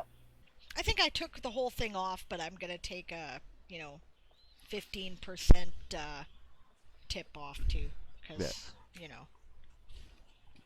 Okay. Oh yeah, I mean I'd taken it all off too, but.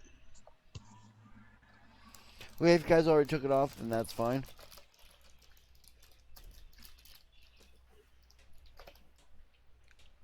Okay. Next, I got myself 2 sets. Mm-hmm. Regular and formal mess. Yeah, I did too, as I recall. Mm-hmm. I seem to recall that Bonvin got herself a formal mess too because she didn't have one. Yep, you all did.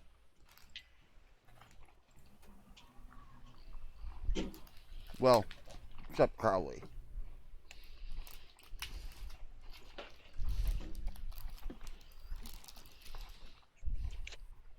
All Crowley's got to do is think about it, and his hat will create it. Mm-hmm. But if I remember correctly, Crowley did order himself a jacket.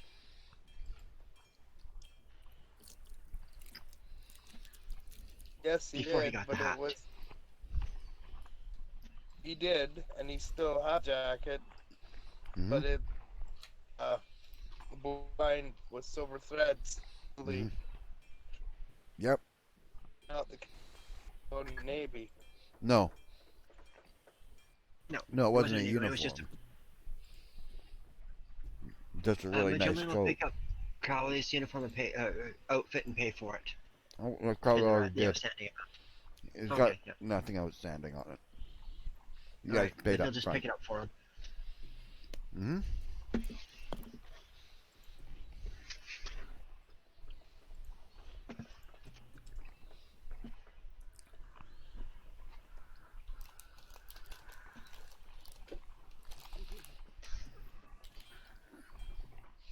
Okay, so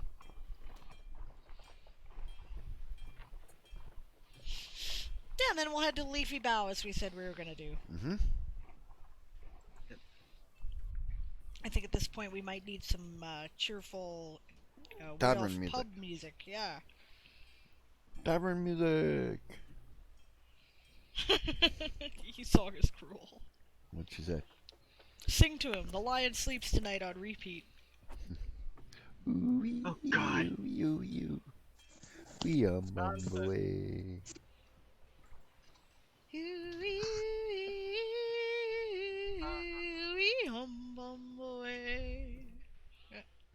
Lion sleeps tonight's tame. You want the song that never ends.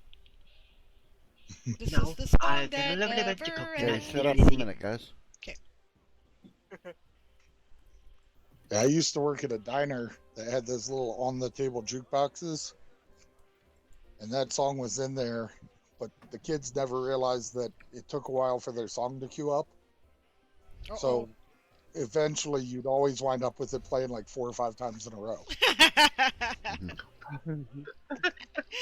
Oh no.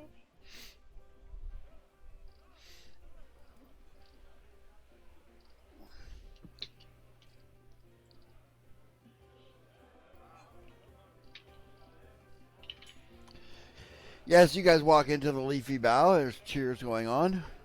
Oh, what's happening? Oh, it's just a cheerful place. It's nighttime.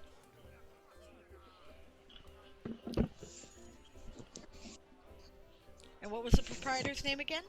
I can forget. What is it? Madrumland? Did you write down the Just give me a moment proprietor's name? here. Yes, I did. Amatar Green Dancer. Amatar. His wife's name is Jenna. Right. Amatar.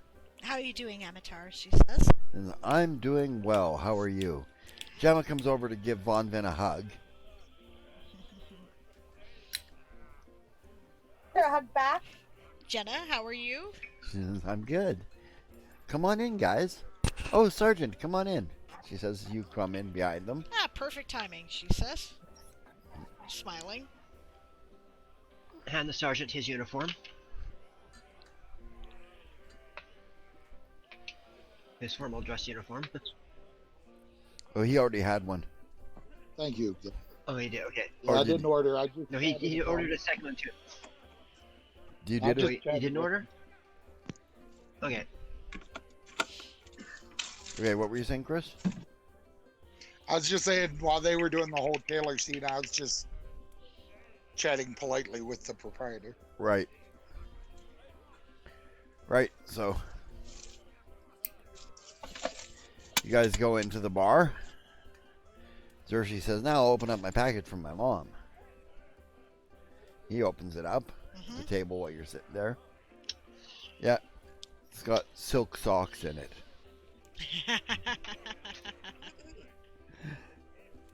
Fancy. With sock garters. Good socks are important. Yeah, these ones will be nice and comfy.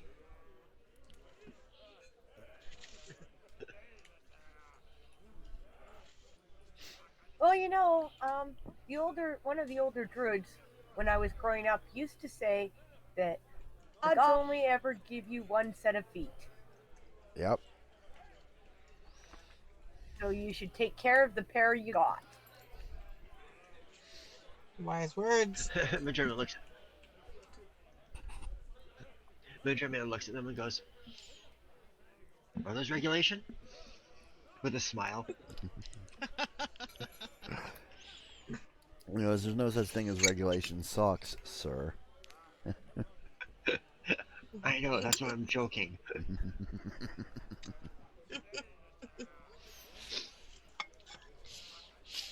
Are you gonna walk up to Amatar? Mm-hmm. Arian, how you doing? He says. Very well, Amatar. Oh. What's that? I said very well, Amatar. How about yourself? He says, oh, business is booming and things are looking good. Did the apartment get finished? It did. Nice. Do you mind giving us a tour? Not at all. I was waiting for you to ask. Well,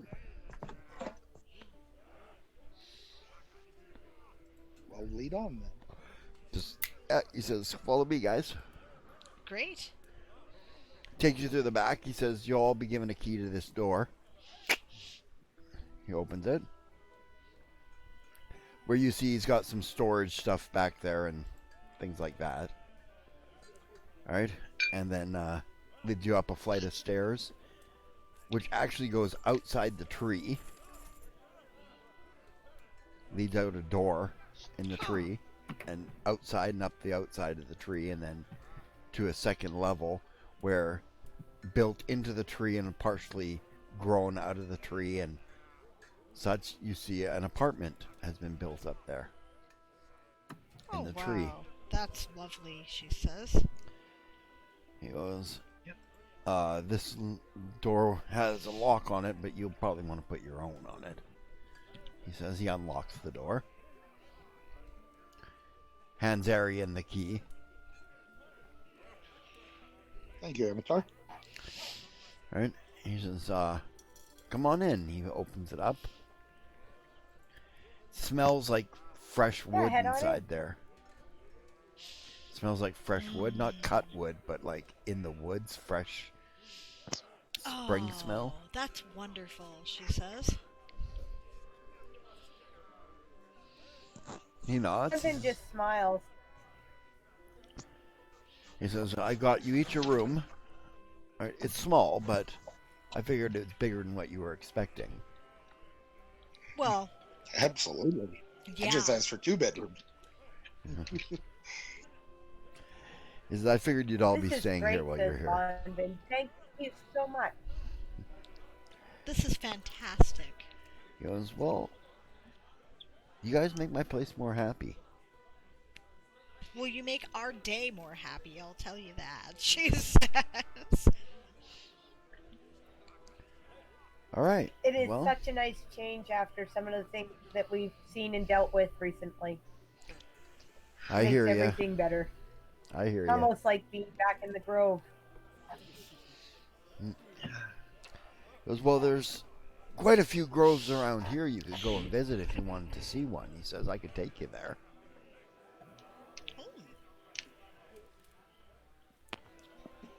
I might take you up on that, but next time we're in port. Of course. Unfortunately, we're shipping back to Evergreen tomorrow. No, a week. No, week. We've only been given the night off, though, she Ah. says. I imagine that we will be playing ferry service for more settlers. Well, he says.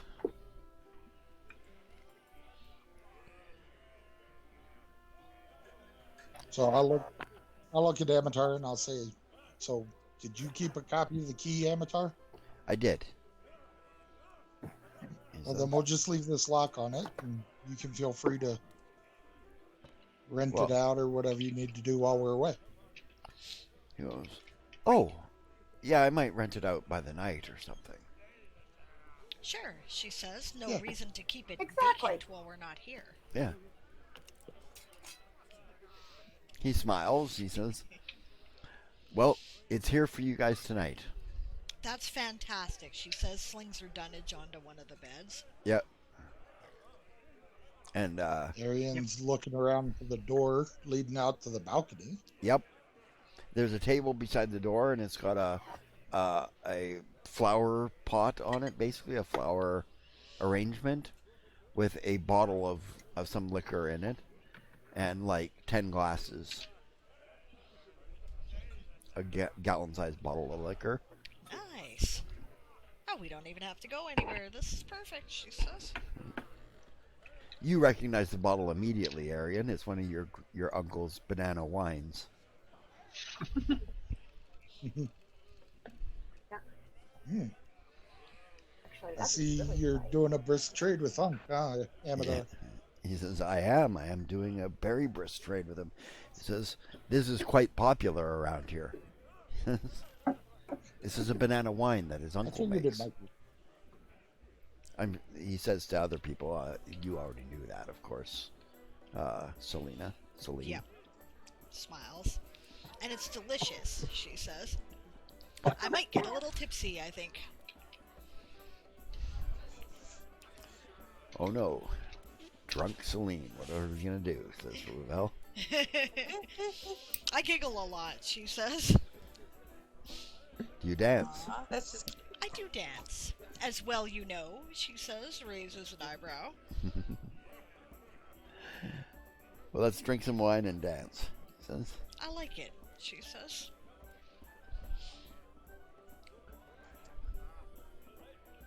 Sounds like a plan to me, says. Well, I'll tell you what, she says, I'm the one that just got the promotion. I'm buying tonight, she says. Okay. Captain. Captain A, says Amatar. Oh, you didn't see? She says she shows the pin on her Nice. collar, which is now a captain's crescents. Yeah.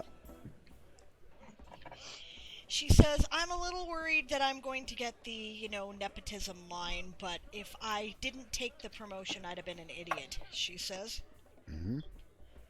It's hard to advance Well, in the Navy. I don't know if your mother's going to get the nepotism line.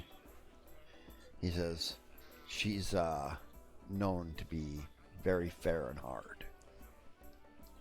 Well, I hope so, but she shrugs. She says it was an opportunity I wasn't about to let go.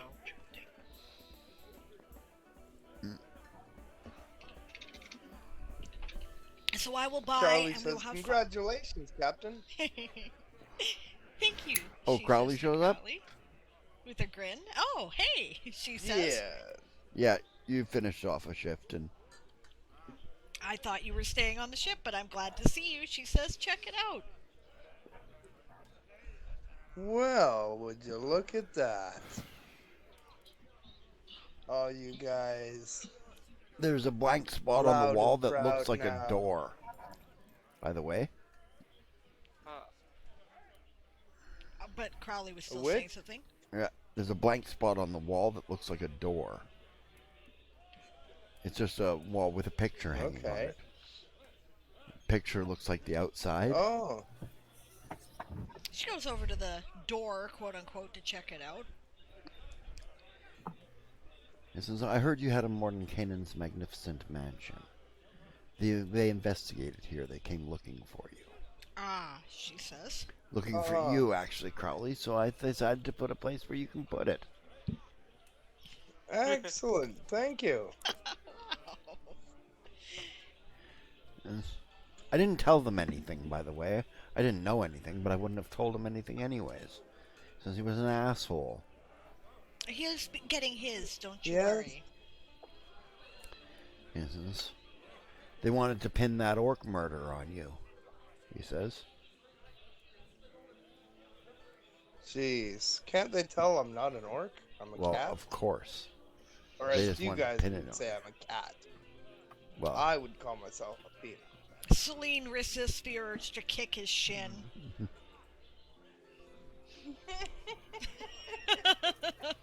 She doesn't, but she's like, God damn it.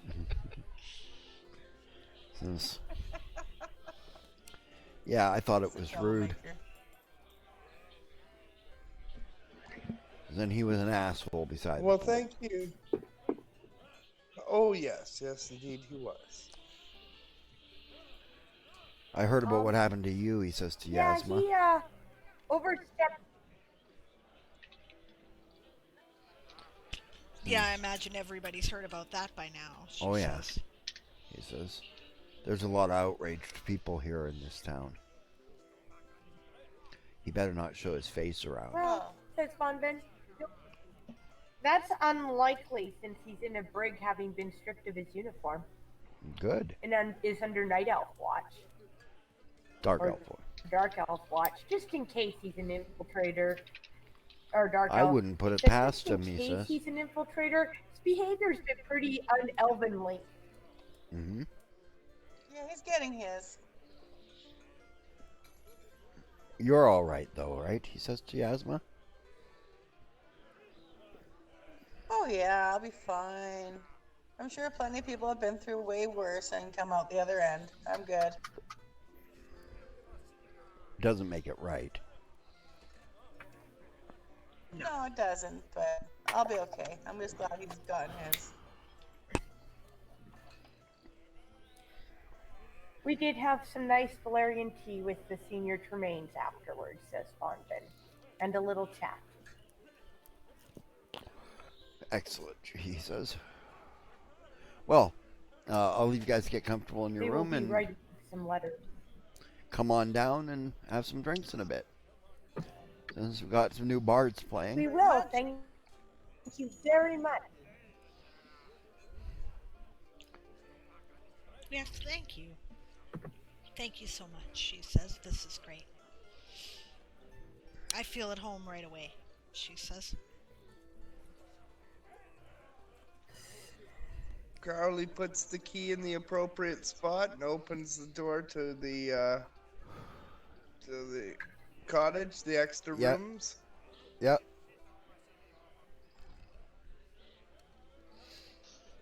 All you guys feel welcome to use the kitchen in here if you like and whatnot. Mm-hmm. And Crowley will start whipping up some dinner. Whipping up some dinner, okay? Huh, nice. Yeah, you took cooking, didn't you? You took cooking, didn't you? I did. Yeah. I did. Crowley knows how to cook. Well, and someone does, eh? So you I don't see it here on my sheet. What's that? Crowley? I don't see it here on my sheet. Did I not put it on your sheet? Yeah. Weird. Okay, it should be there. Would it be in a profession? Yeah, it might be profession cook. It'd be a professional craft.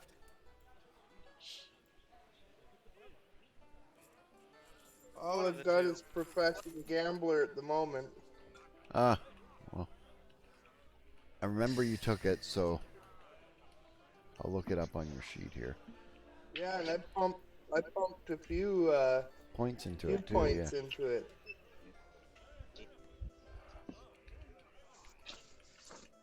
I'll look it up here.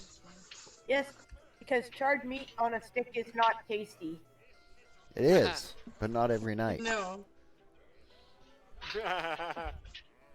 Not when it's black. And after, a week with nothing, charred meat on a stick is exquisite. Yeah. All a matter of context. Very true.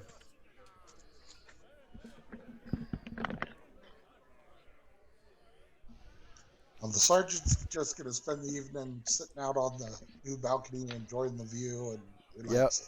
Relaxing, having a drink, and Yeah, that's pretty much what Celine intended to. yeah. Except if same Ruvel with says Madrid. let's go dancing, because she agreed to that, so. Yeah, I think a quiet night drinking sounds good to me. Yeah, you put profession cook on this sheet, you got +9 in it. Okay. So, give me a moment here and I'll make a roll. Okay. Yeah. And the sergeant will point out to Celine that the balcony is actually reinforced so we can use it as a landing pad when we finally have our own I rolled a gig. 10. You rolled a 10, so 19. You cook. You guys soon smell the smell of good food coming from your room. That's great, Arian. I'm looking forward to that, she says. This is fantastic. I've never had anywhere, well, not since I was a little girl, anywhere on land anywhere planet side that I felt like was home, She says, but this does. I want to retire here, says Ravel. Yeah, I think so, she says. This is a lovely place. Maybe live in Kanathi if they'll have me. Mm-hmm. Or here. I can live here, she says.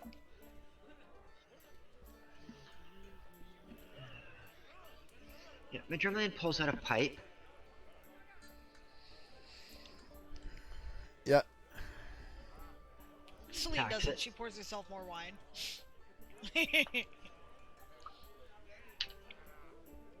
Bonvin just opens the patio door. Yeah. Ruvel, or not Ruvel, Xerxes offers Von Vin to sit on his lap. Yeah.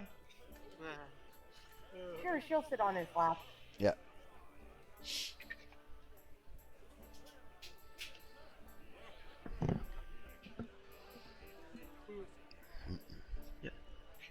He's packed the pipe, he's put it in his mouth, but he hasn't lit it yet.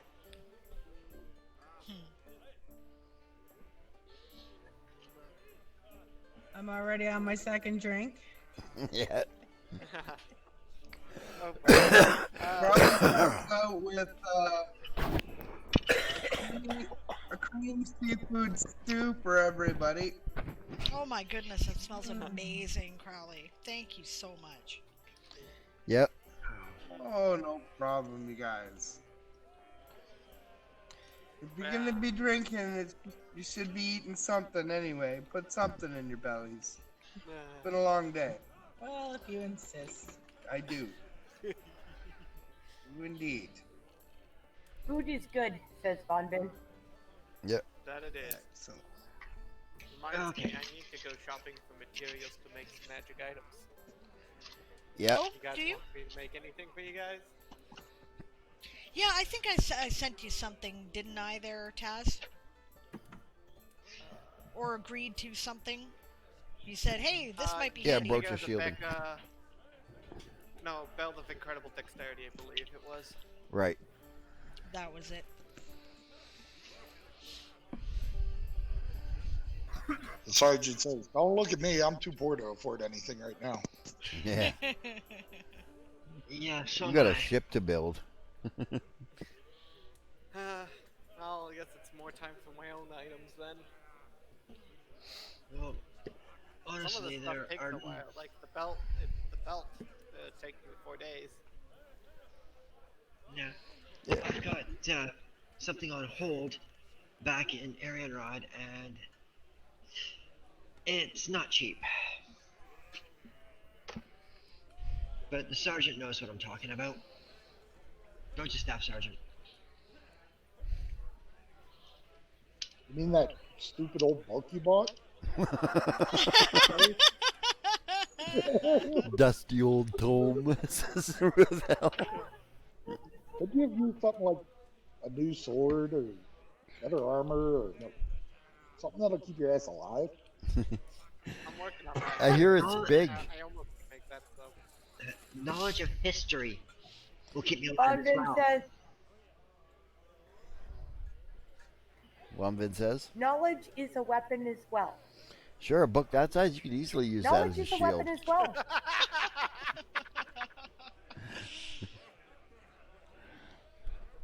I bet you if you dropped it off the balcony, it'd do some work on some guys too. Look how far Oh, down yeah. they are. Now, Yeah. now, just because you're all illiterate doesn't mean that Madrimlian is, says Celine. He is sitting there, I pipe in wouldn't hand, just cringing. So, yeah, I'm with you, Majorlian. Like these Philistines don't know anything. And I can do incredibly fast mathematical calculations in my head, so. And the sergeant looks over at Celine. Ma'am, you're sitting in a green elf tavern where we have a green elf, new Any tavern where we have a new Any apartment, and you're making anti-new Any comments saying we're all illiterate? Oh, now, I'm now, hurt. now, she says. I included you in a group of various elves of various persuasions, which also included she and Elfar, I'll point out, she says. Alpha are illiterate, says Ravel. Fucking inbred bastard. Speak for yourself, says Bonvin. Crowley says, well, Mind I you, hate to tell it's you not like I guys. can say I know who my father was. Well, that's one up on me, says Celine. Sorry, Crowley, you were saying? Not to boast, but I'm probably the most well-read of you all. Maybe, says Celine. I read mostly romance novels, I'll be honest, she says. Looking for the other cats? Haven't seen him. Knowledge is power. Knowledge is power. All right, sir. That's I'm over here something me and Madrimlian agree upon. That gives him a high five. I agree too. The sergeant looks at Madrimlian. All right, sir, come over to the table here. Alright, goes over there. The sergeant puts his elbow down and holds his hand up. See how powerful your knowledge is? Exactly. Challenge accepted. Oh, The his pen- arm down. The pen is mightiest when it writes orders for more swords, says Ravel. One has a point there. Yeah, you guys can both make a strength check. Oh, and we gotta go to Germany's not chat. playing fair. What's he doing? He's gonna kick the sergeant in the shin when when they start. Knowledge of distraction. Peter. It's knowledge. He knows how to distract it. Good nighty song. Nighty song. All right, sir. Give me just a second. Good night, Sergeant Ethan. stands up, Uh-oh. stretches, rolls Yeah, his, but like I said, he's gonna. rolls his arcane spell failure, makes it, casts an enlarged person, and sits back down.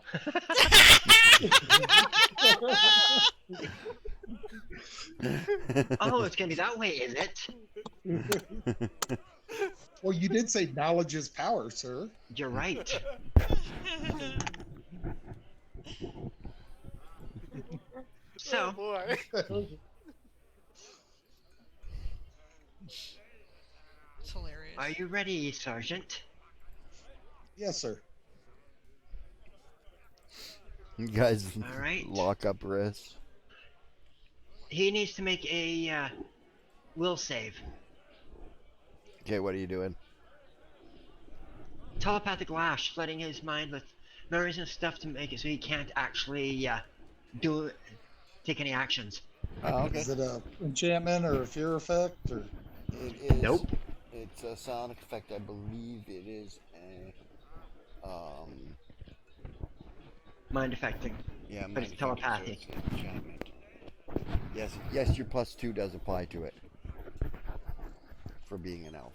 And I do get a +1 versus fear if it's a fear effect. So if you're filling my mind with like fearful images. Nope. It's rage, memories, impulses that are hard to control, rendering them unable to take any actions. Okay. We'll save. Okay, so that would be a. You said my +2 does go, so that would be a 17. 17's enough. Yep. So It was worth a try. it was worth a try. Now you can both make a strength check. Remember that you have +4 to your strength there. Sergeant. Okay. So I'm still kicking him in the shin, but as it's go. Okay, roll an attack roll first. All right. I think being enlarged gives you a minus to AC. Mm-hmm. yeah, it makes my AC a 19 instead of a 20. You're both flat-footed. Natural 20. Really? Wow, nice. Okay, so you kick him in the shin. You can't do enough damage to his shin to actually do any damage. Well, yeah, not Trust for me. this. Trust me, not unless you're actually trying to hurt him. Right? And but No, you I'm do just get. trying to just. I'm going to give you a -2 distraction penalty to your strength roll there. Okay. So are we ready to make the strength rolls? Yep.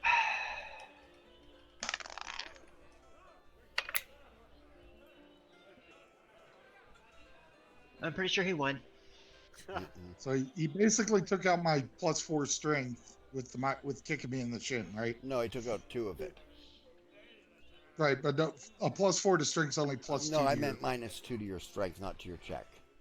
-1 to your check. Oh, okay, -1. So that's an even 20 unnatural. What'd you get? Yeah, I there? only had a 16. Yep. So he slams your arm down. Bam! Huh. Who's re-rolling, Bob? Oh, Bob's got a reroll. Oh, here we go. Siobhan gets to reroll. Oh boy. Woo! Thank you, Bob. Does anyone know the effortless armor spell? Well, it's a tied roll then. Okay, roll again. So you get to go again.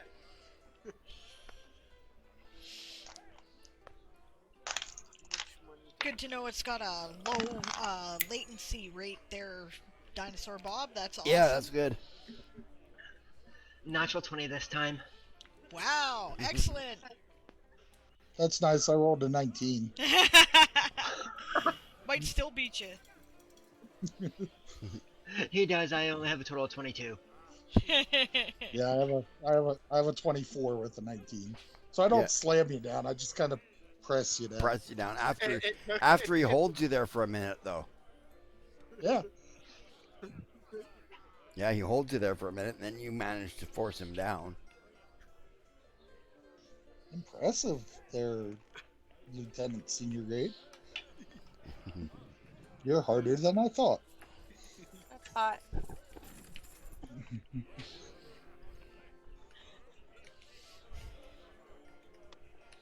I honestly didn't expect to beat you there, Staff Sergeant.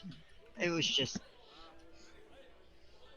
I couldn't let the challenge go unanswered. Extremely entertaining, gentlemen. That was fun. Yep. And I'll let the Eloy person go. Now, do we want to try it just without any tricks? Sure.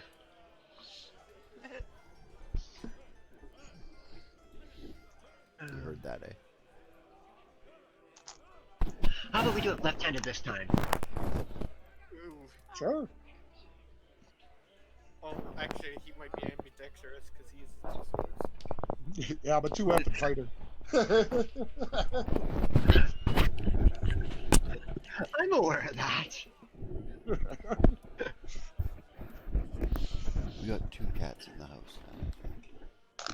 But it's still offhand versus offhand. Yep. Nope, my left hand just goes slam. What'd you roll? Total of 4. Total Okay. of 4. Yeah, bam. So I have 14. Ooh, yeah. Yep. And I do take your point there, sir. Knowledge is power.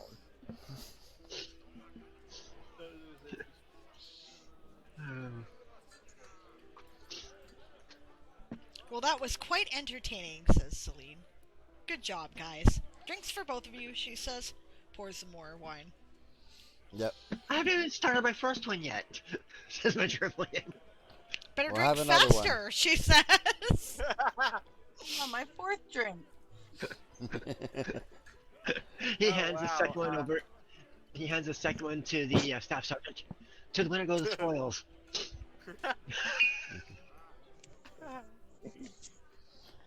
Bonbin sniffs the air. So what you cooking, Crawley? He said fish stew. What's that? What you cooking, she asked. A cream seafood stew. Sounds right up your alley, says Ruvel to him. Bet you it's gonna be delicious. Yeah, That some of the I fish think we it caught doesn't while look we were all out. too bad. Yeah. Von Van asked, is that some of the fish It that... smells great. Yes, that is some of the squid we got. The squid and the whale. Nice. Yeah. And a pinch of this, a dash of that, and As long as there's no rat. no. I know you humanoids don't like those rats. They're tasty though, I'm telling ya. Hidden gem. Honestly, meat is meat when you're I don't hungry. mind rat as long as it's cooked. Yeah. Exactly. Well, okay, fair enough. Yeah, I know I'm you guys are particularly all partial about to your it raw. I cooking. find it a little bit stringy, but it's stewed up really good. It's good. 40. Okay. Well, you guys let me know what you think of this this seafood stew. Okay. Yeah, you guys dig into your seafood stew. It's delicious. Oh, this is incredible, Charlie, says Ruvel. Really amazing. Thank you so much for this. Oh, no problem, folks. It's Absolutely a necessity. delicious. Needing to eat is a necessity. Having it taste good is a luxury. True. Yeah. Very true. And thank you, Crowley. Oh, you're I appreciate welcome. you cooking.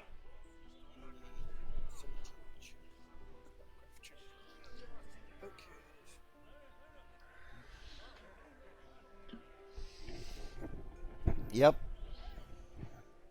Well, that must have been good because it made everybody silent. Yeah. We're all still eating, says We're Xerxes. busy eating, says Bonbin.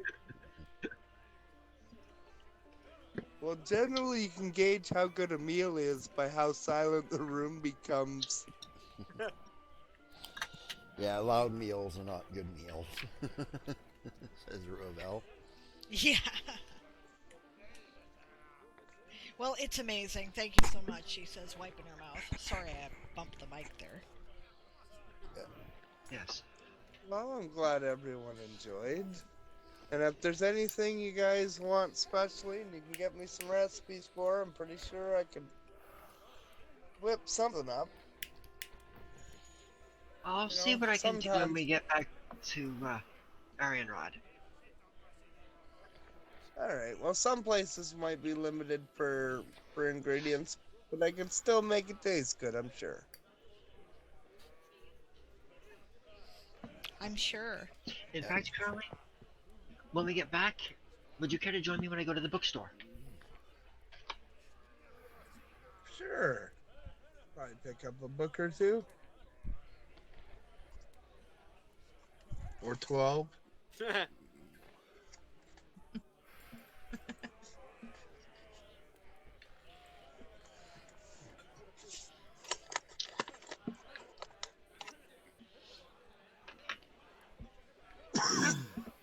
Yes.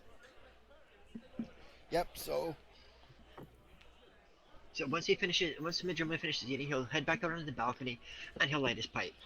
Well, everybody's out on the balcony eating, and so if that's where you were eating. Well, he's waiting until everybody's finished eating before he lights his pipe. Oh yeah, you're all sitting there, after dinner, and right. Yep. Ruel says, "You want to dance?" Sure, she says. We can hear the bards from here. Yep. Extends her arm to him and... Yep. Do some dancing. Mm-hmm.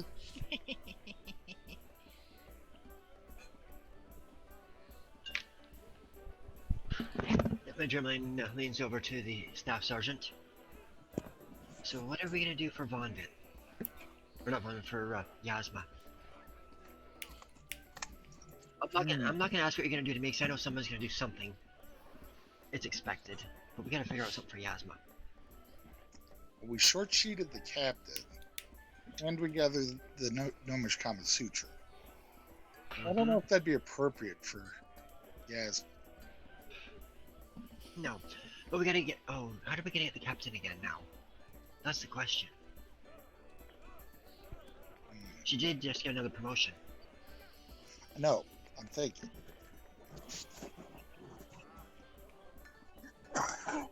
Well,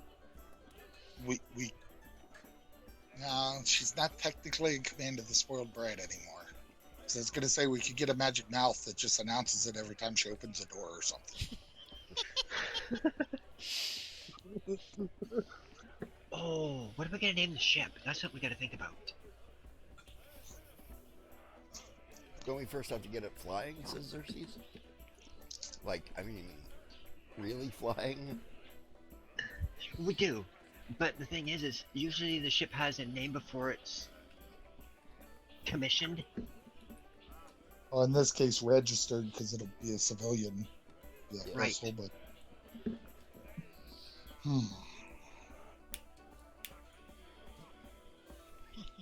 Hi, Ash Kitty.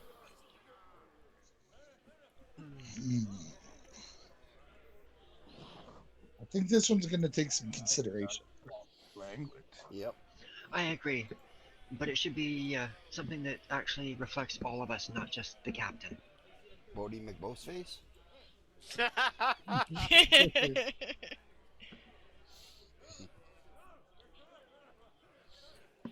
Head smashed in runaway ship?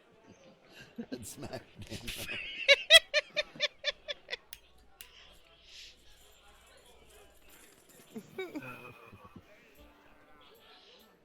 SS Fish Gut?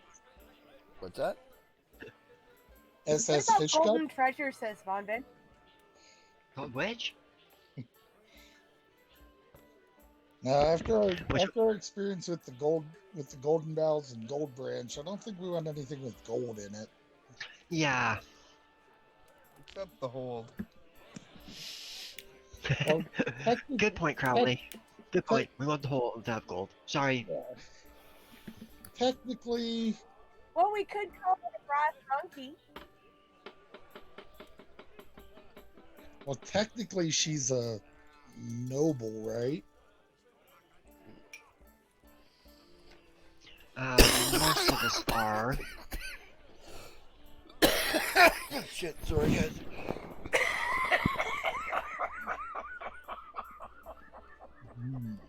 She is our captain, and as duly respect, I think we should take her last name and make it the ship's name. The Winter Mist? That won't be Yeah. confusing at all.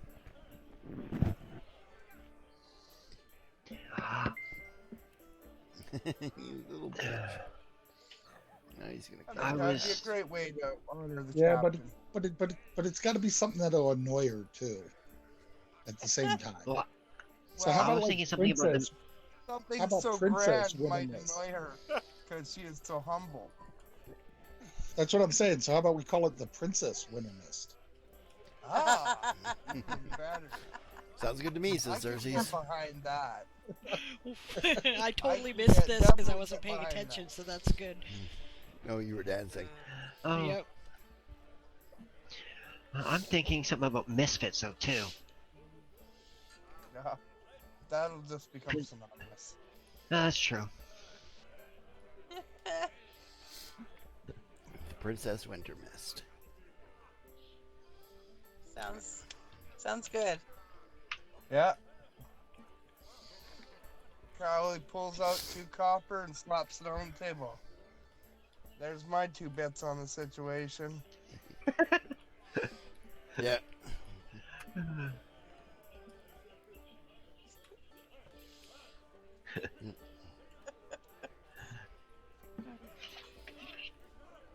Yeah, we should take a collection to pay for the registration. And a big fancy stern plate. Oh yeah. You know, something with like magically glowing letters that you can see from 80 miles away. Yeah, it makes sense to me, says Xerxes. They should know we're coming, or at least going.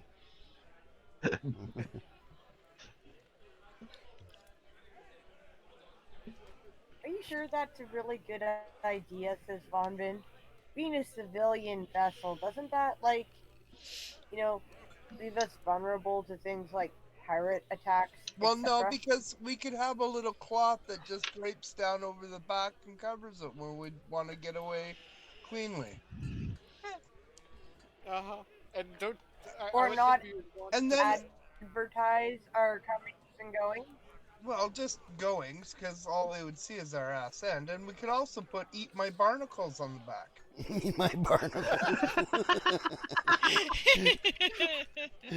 We break for no one.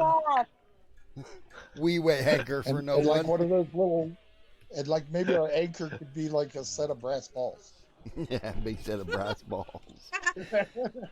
And we put on the back, we weigh anchor for no one. Excellent. I love it when I'm And playing I something guess together. if you're really worried about the pirates thing, we could have Xerxes get his dad to issue Celine a letter of marque. I could issue her a letter of remark, says Xerxes. I have that right. Don't even need to So go. yeah, there you go. No. First, we need to be airborne, though. Yes, we gotta have weapons on it. Spaceborne, airborne. Yes, we gotta have weapons on We it. have to be ship shape. Oh well, if you get me plans and you get me materials, I could probably make some. Or we could get my tin friend over here, and I'll tap Lyric on the shoulder and say, I'm pretty sure he's good with weaponry. I've seen him shoot those guns. I was already sketching some things for that, actually. Yeah, I noticed. All right, Lord. Ooh. Hey, Lyric.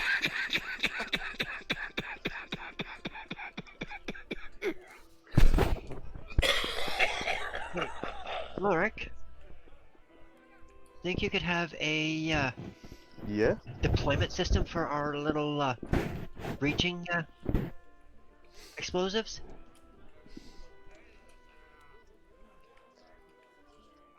I was thinking on that. It-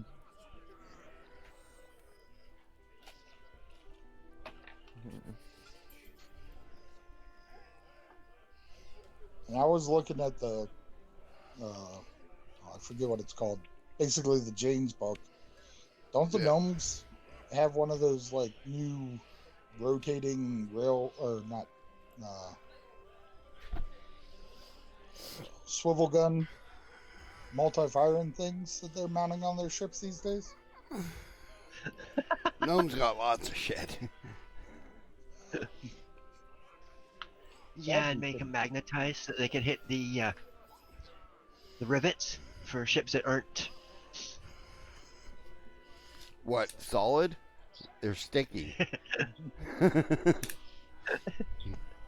Yeah, they're sticky, but if we had it magnetized on one side with the sticky, it would go click. Anyways, I'll be right back, guys. I gotta go AFK for a second. Okay.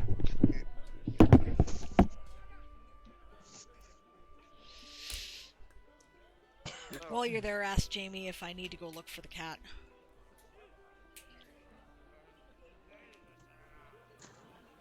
So yeah, I think that's good for Celine. Like if we got the stern plate made, and then like hid it in her rack, so the first time she opened it up, it like blazed out with all the light and color. Yeah. This is gonna be fun. Hey, Arden, Yeah? would you be able to craft? Would you be able to craft something like that? Oh, yeah, easy. That's easy. I just have to figure out what materials I need and the cost. That's like a. Well, I think that's as an a player, I'd application think of maybe dancing lights or something like that. I was gonna say maybe permanent image. Or prestidigitation. Oh, permanent imager. That would be that. I couldn't do something like that. Well, maybe if I had to scroll, but it'd still be. Yeah, that would be. Yeah.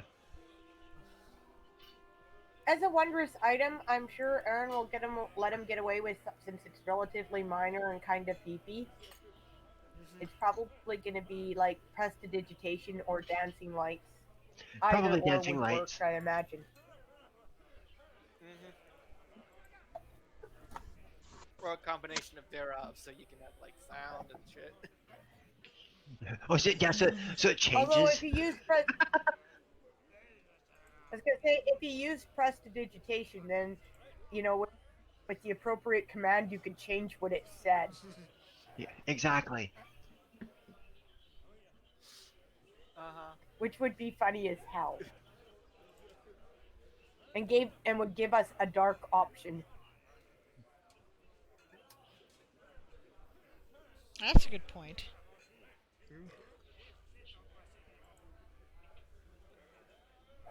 Because you can do Something to like work on. magical air writing and stuff with prestidigitation. It's like universal minor magical effects, and that's basically what this is, right?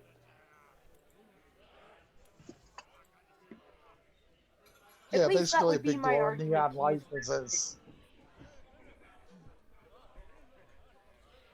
Yeah, I was gonna say basically a big glowing neon light that says "Bam" or the whatever. Bam or the murder hobos. I can't remember if this. I remember there's like the usual suspects and the unusual suspects, but I don't think those exist yet. No, but we're the I was misfits. gonna say, The misfits, eh? That might I was gonna stick. say, yeah, I can just, The precursors to the other two groups. I can. Well, I can literally. just see this, you know. We're gonna have it say things like "murder hobos for hire."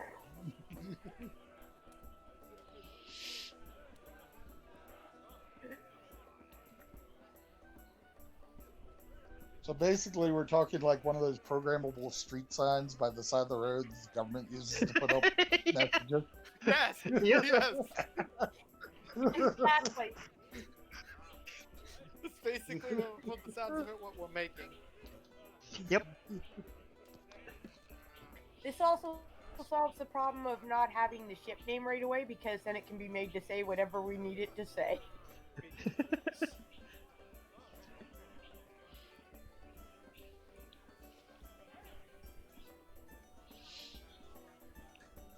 Okay, so they got additional plans here they're gonna need to tell you, babe.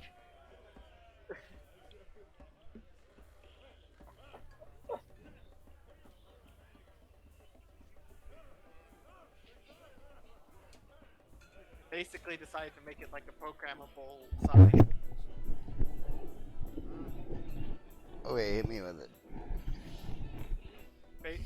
Basically, we want to make a programmable sign. A programmable sign? Yep. Okay. Yeah. So we can make it say whatever the Just fuck a we wondrous want. item with prestidigitation. Make it glow, you'd need, Something like probably dancing lights and the light spell. light. Or fairy fire. Or fairy fire, yeah. Fairy, Probably fairy fire. fairy fire, I think I'd have to have Von Vin's help for whoever can cast it. Yeah. Or I can pick up a scroll.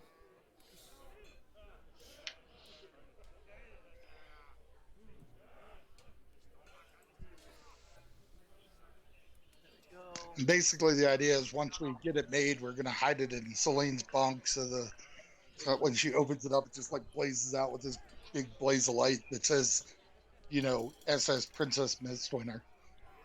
The Winter first Mist? time. Winter Mist. Yeah. Or Winter Mist. Oh dear. SS Princess Winter Mist.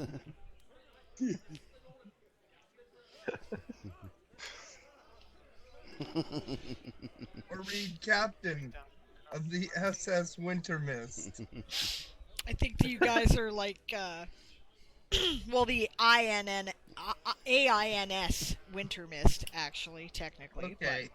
No, because it's not for the the Avalonian Imperial Oh, Navy. I see. That It's makes a civilian sense. ship. Right, right. Yeah, that's funny, Yeah. actually. So it's a CS.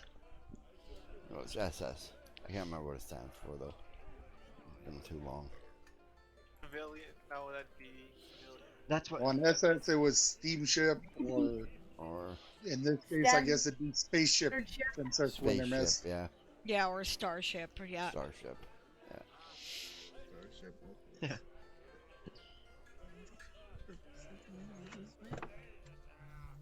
I only have 4,000 gold left now. After all that.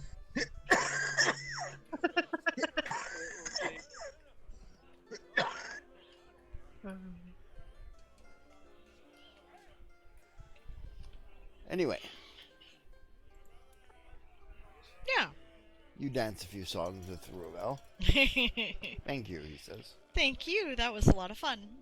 Curtsies. He kisses your hand. Maybe you're not such a shit disturber after all. Well, I'm a shit disturber, alright, he says. So it will take me. I generally have my heart in the right place, I think. Maybe. At least you're not the one in the penalty box this week. She says. Yeah. Okay. You know what I haven't seen?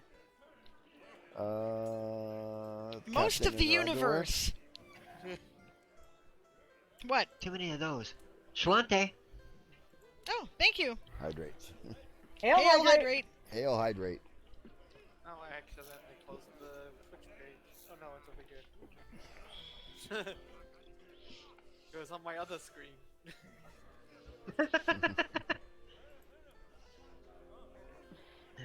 Ooh, I've got it for Yasma. What's that? Oh. Instead of short sheeting a rack, we'll just pack it with catnip.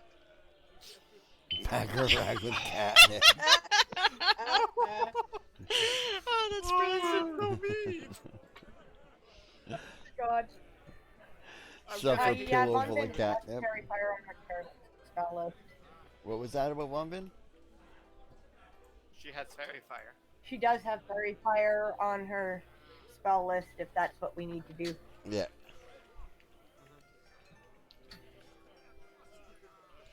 Yeah, I just had to calculate how much it costs to learn a spell because I need to learn effortless armor so I can make one of the magic items I needed. That took a little searching. It's 40 gold for a second level spell. Yeah. Level of the spell squared times 10. Ah, that's easy to remember actually. I should write that down.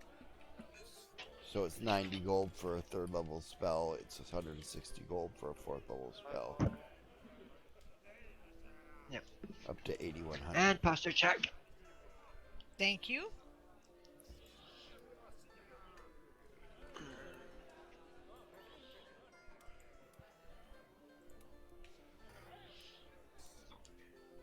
Yeah, my posture still sucks, G-Man. I know. Oh, I checked. It sucks. Doesn't say improve your posture. It just says check it.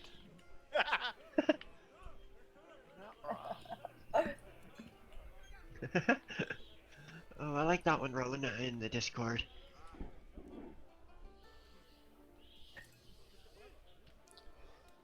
So my next 28 days is filled with crafting things now. Okay. During my free time. Yep. It takes 8 hours a day. So Yep. if I understand the shifts right, there's 8 hours on shift, 8 hours of sleep, and then 8 hours of another shift. 8 hours of free time, yes. Yeah. So I have the time to do this when we're traveling. Right. You're just busy all the time.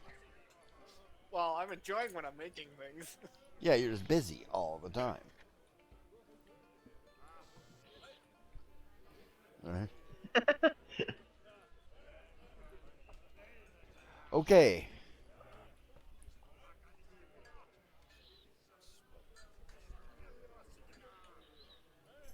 Yeah. So we have a good time. We dance, we eat, we drink. Yep. Flirt in some cases. Yep. Yeah, Yes. gets plastered. Have a good evening. Yes, my gets Celebrate. plastered, yeah. Do a little bit more dancing, you know. Yeah, my drumline asked her to dance. Don't mind if I do, she says, dances with Madrimlian. Yeah. But now she's a little giggly because she's gotten into the wine. Yep. Just remember, we still have to report at 4 bells of the morning watch tomorrow. Mm-hmm. Crowley nudges Arian and says, "Hey, you should ask Yasma to dance."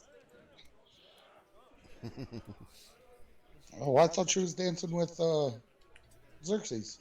No, that's No, that's Bonvin. Bonvin. Oh, yeah, so I was Yasmin to dance.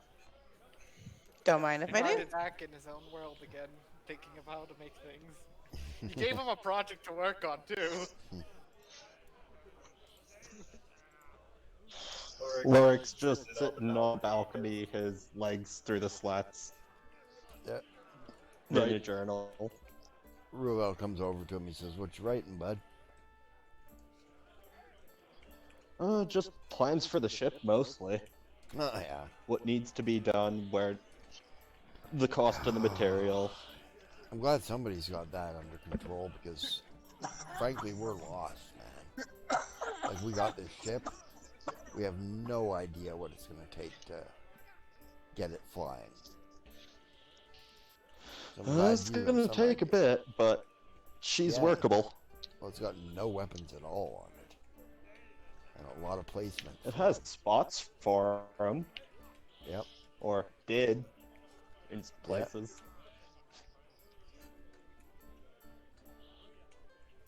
Yep.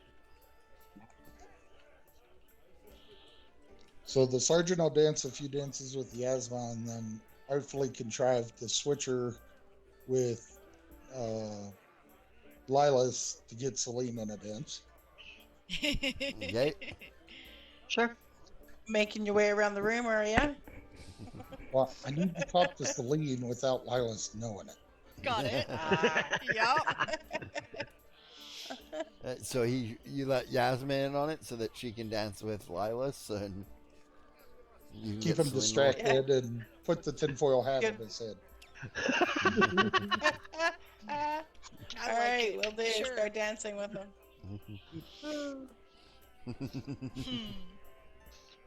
So once I get to Celine, I'll be like, ma'am, you know, Adrenaline just got promoted. You have to come up with a prank. That's true. So did Yasma, and I suppose I should be wary of something coming my way too, she says. No, what, ma'am? No, you're the commanding officer. Never. Of course, she says. Do go on. You have something in mind for Madrimlian? No, that's why I wanted to talk to you. You've known him the longest, so what do you think? Exploding ink vials. Exploding ink vials. Ooh. It depends how badly you want to embarrass him, she says. Well, we exploding could underwear. give him another heart attack, ma'am. What do you have in mind now, she says. Well, he's getting that old tome, right? Yes. What if we had Arden make him a set of, like, reading glasses that had, like, a secret command word? Something he uses all the time. And whenever he says it, it makes the page appear blank. Okay, I think that's hilarious, she says. That way he'll freak out every time he says whatever his catchphrase is that he says all the time.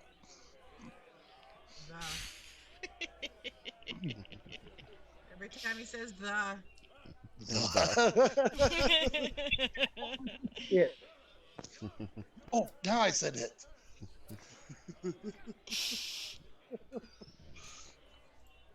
Just something that messes with his head.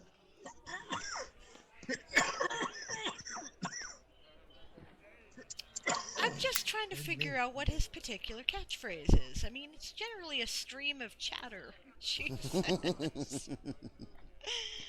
Maybe if he talks for more than 2 minutes. He talks for more than 2 minutes. All writing looks blank to him. Or maybe it's not a control word, but a control action. Like every time he goes to make a note. Sorry? Every time he goes to write a note, you know, like he starts writing a note and the page just goes blank. Because he's gonna want to make notes. Oh, that'd be bad because he'd never be able to see what's in the book.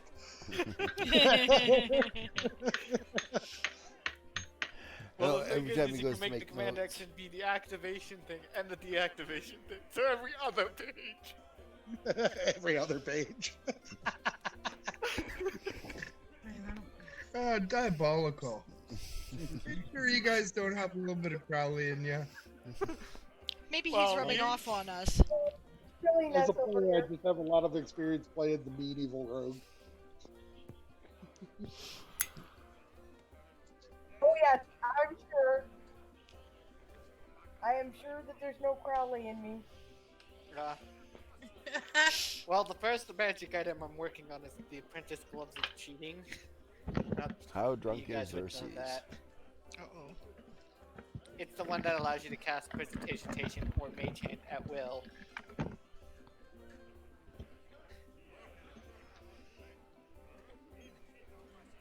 Then I can memorize other cantrips that are useful.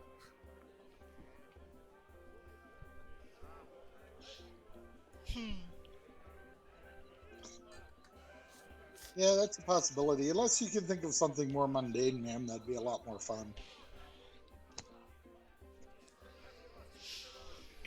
Well, the best idea I had until you were talking about this was to make his inkwell stick to his desk. Which of course means it'll slop when he pulls it to try to get it off. But no, I like your idea better. It would give him a heart attack. Sovereign glue. Oh, that's a wondrous item, I think.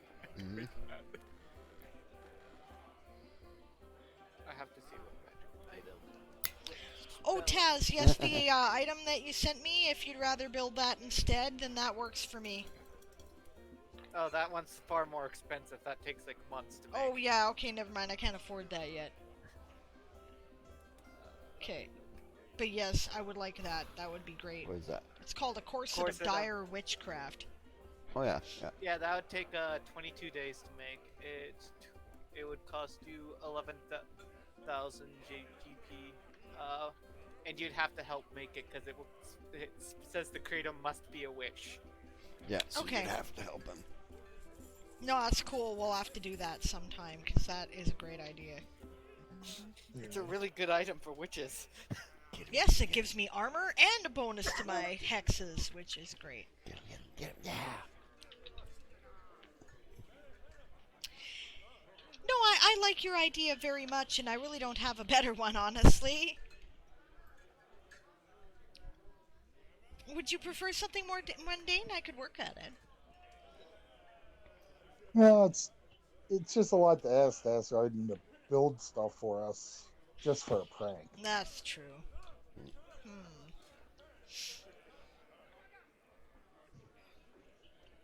Well, we could switch his coffee with something that's perhaps paint water.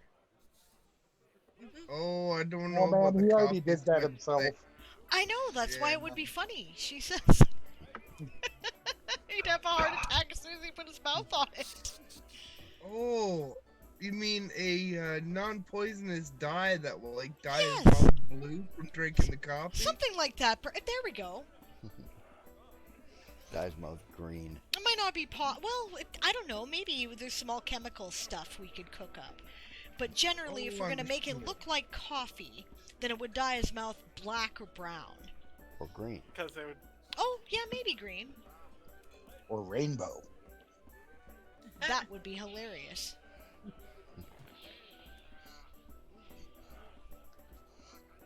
I wonder, I imagine there are alchemical solutions that could do that. We could probably even enlist the help of that poor, unfortunate alchemist that we harassed. You want people like I think you guys better do that on your own. Those mind guys, ones like the mind kind guys, thicker stuff he drank. You need that color. I missed the beginning of that, Bonvin. I'm sorry. She wants it to look like Cthulhu brain juice.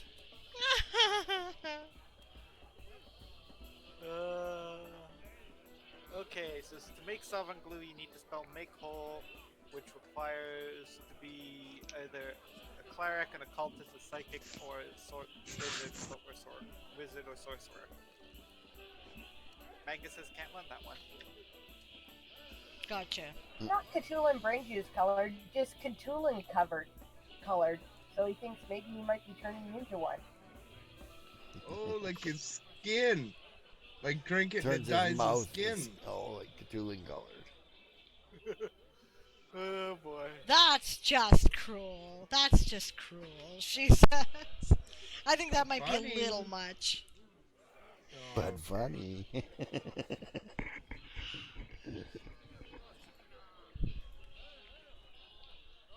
Wait, maybe- aren't I they don't think leeches that look like tentacles?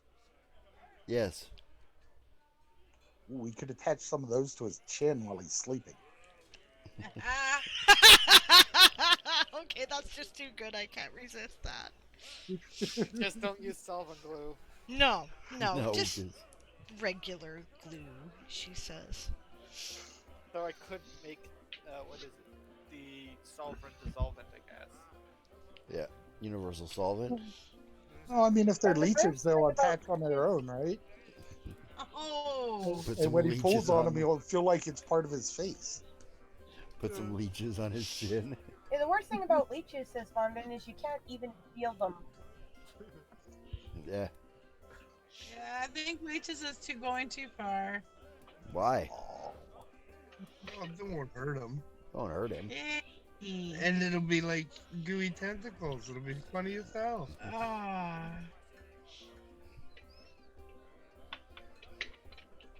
I think that's a good idea. Okay. Let's do it. Okay. I'm scared about what they got planned for me. Huh. Interesting. And Aaron, Yes? after everybody's asleep, Mm-hmm. I'm gonna put an egg in each one of their boots. Everyone that got a promotion.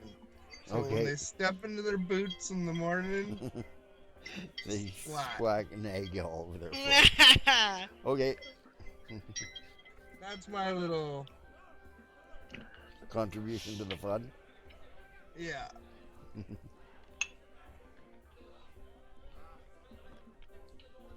Yep. And then you wake them up late, right?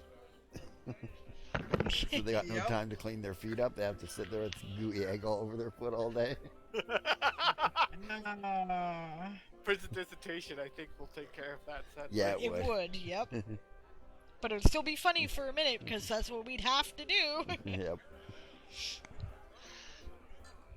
Except Madrimley would probably be one of the first ones awake anyway. All Yes depends and on how no, drunk they get them because it won't tonight. get rid of the eggshells in the boot. No, well, so it'll be a little uncomfortable, yes. Well, they can take their Won't boot hurt off and ya. shake it out. But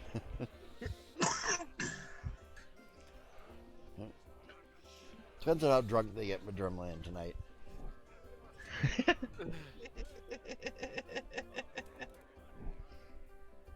Well, he did cook, so he could have. Make sure we all sleep in. No. Well, after dancing with Celine, I'll slip out to go down to the herbalist and see how much a couple pounds of catnip are going to cost. A couple pounds of catnip, about 5 copper.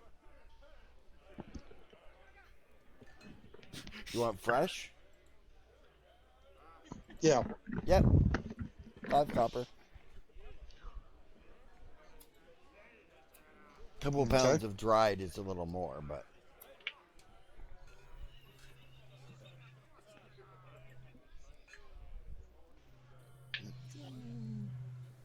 We're drinking banana wine, correct? Yep. You bet. And Madrimley isn't even halfway through his first glass of When it. people are sort of, scattering about some, like the Yeah. sergeant's going to go get catnip and stuff, right? Yeah. Yeah? Bonvin's going to pop downstairs Okay. and she's going to talk to her good friend and see what they got Jenna? for something that's really strong but not really noticeable if you mixed it with banana wine. She goes, we got banana liqueur from her uncle. It's about 40 proof. Basically, we're going to play. Or about 80 proof, she says. That will work. Yeah. Okay. I need one of my companions to sleep really well. Just got promoted. Ah. Okay. That'll work. That's perfect. Yeah, I get it. That's what Magillian's gonna get. I see. Maybe a drop of Fey wine if he's got Okay, some thank you. bar. Don't think that would mix. Yep. When we come back next, is there anything you want from Glimmerfell? Oh, yeah, she says. From Glimmerfell. Definitely. Yeah, she would like some apples. Rumor has it we're headed that way. Excellent, she says. I haven't been there Night, since I Bob. was a little girl. Alright, good night, Bob. Nope. Night, Bob. Night, Bob. Okay, what kind do you want? She goes, oh. Yeah, she names a few apple types that she wants. Yeah, we can come up with stuff about that later. Yeah. What kind of apples do you want? Yeah, she names a few types. Okay. And then Yeah. she heads back upstairs and she... Yeah, Xerxes' corners snags are in the Crowley. stairwell. Xerxes' corners are in And the she stairwell. says, you need to slip some of this in the Germanian's drink. It's 80 banana liqueur. Did you catch Did that? you catch that? Oh, sorry. What's that? No. We're talking Von to Vin. Von Vin. When Von Vin comes back up, Yeah, Xerxes' she'll corners like are in the snag Crawley. When Von Vin comes back upstairs, she'll snag Crawley for a few private moments. Okay. Okay. Crawley. Okay. Okay, hold on, Von Vin. Aaron's been trying to tell you get before you get there. upstairs, Yep. Xerxes' corners are in the hallway Yep. and tries to kiss her.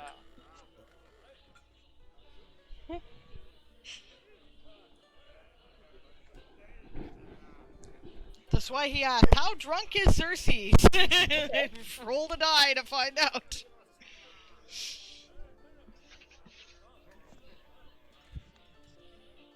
What does Von Vin do?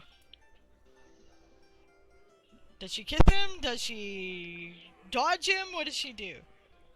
All I caught was that Xerxes met her in the hallway, and then Oh, and tries to I kiss got her. a blank out.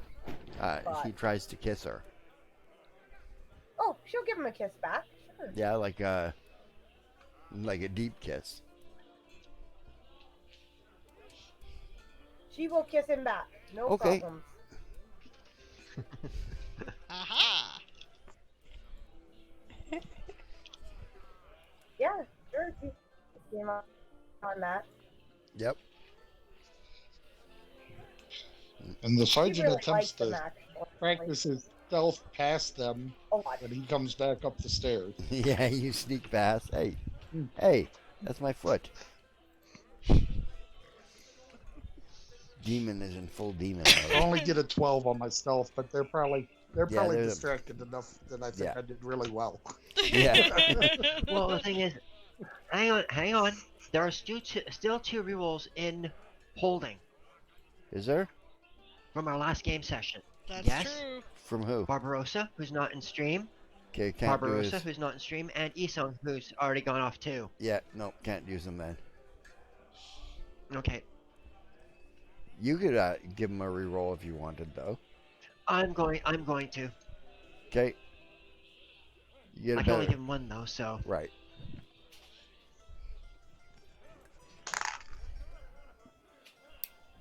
So my stealth better goes be- up to a 14. 14? Well, they don't seem to notice you. They seem a bit preoccupied.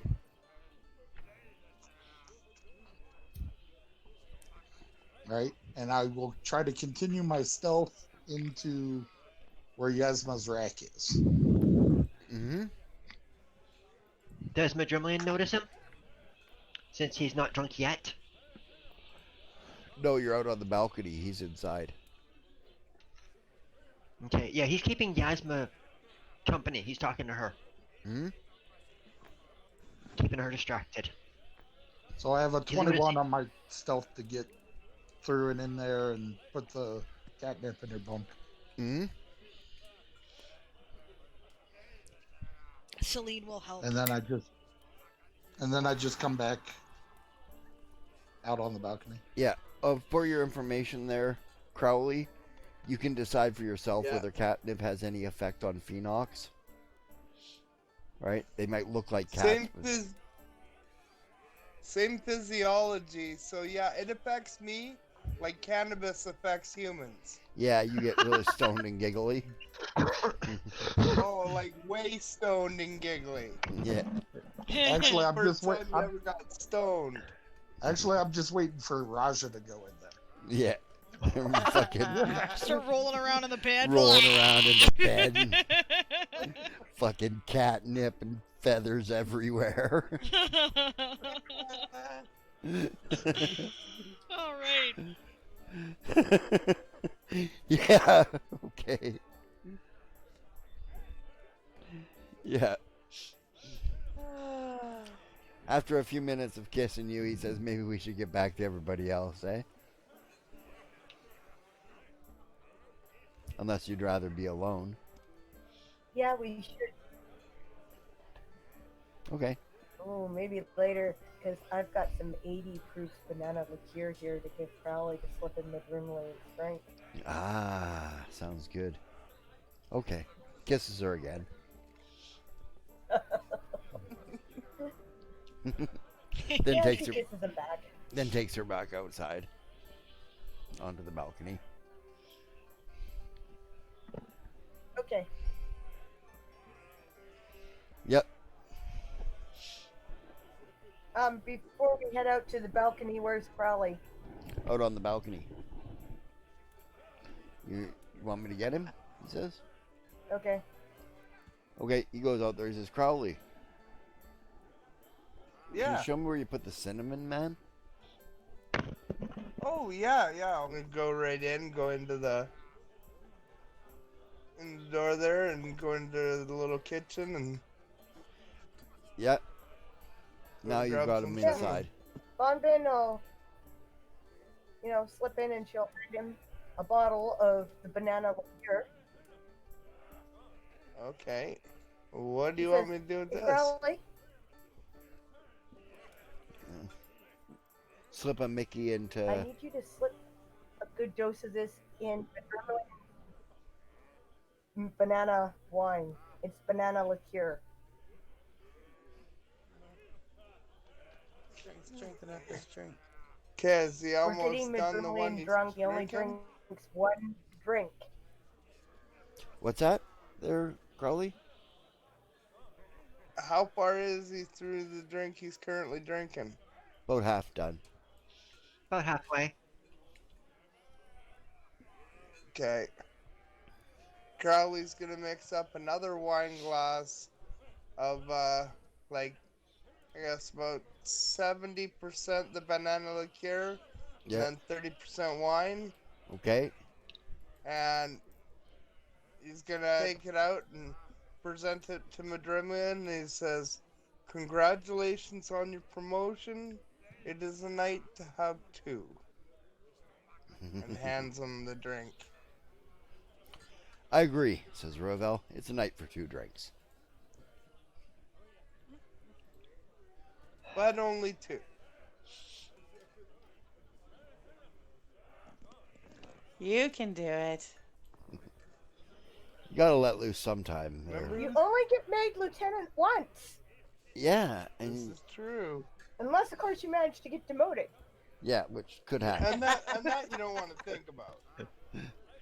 And you jump 2 grades, so technically that calls for at least 2 drinks. Yeah. Yeah. Celine isn't getting in on this. She thinks they're leaning a little hard already. He might twig to it. That's just it. He's starting to twig. He's like, what have you done to this Actually, one? nobody knows what is going on there except Oh, for that's true. Bonvin, Crowley, and That's true. Xerxes. Ruvel honestly does think you should have 2 drinks. Right? So does Yasma, cause Same thing with the sergeant, because you jumped 2 grades. right. So there's nothing to twig to. Yeah. Ah, fair enough. Right? Yep. That's amusing. You would notice probably Arden, if anybody paid attention to Arden's drink, it's probably untouched. As he's probably in the middle of doodling or on something. Yep. Xerxes comes over to him and says, "You gonna drink that, or am I gonna pour it in your ear?" Yeah, And then but we I all know have, Arden often forgets about his drink. Yeah. And then you also see that there's another sign, another page with estimated costs of materials. Oh, are you still working? Give me that, says Celine. She grabs his papers. All right. What? You're taking this drink through We are one on orifice leave. or another, says Xerxes. I cannot agree more. Tonight is a celebration. You're gonna drink or smoke or something, damn it, she says. You're taking this. Alright. I am drinking and I'm smoking. Taking Your 2 guys' drinks. fault. says- You gave me an idea, and I started working on it. Well, you can put it away till tomorrow. Come on now. Where's Arden? Out on the balcony. Yeah, with his nose in a book too.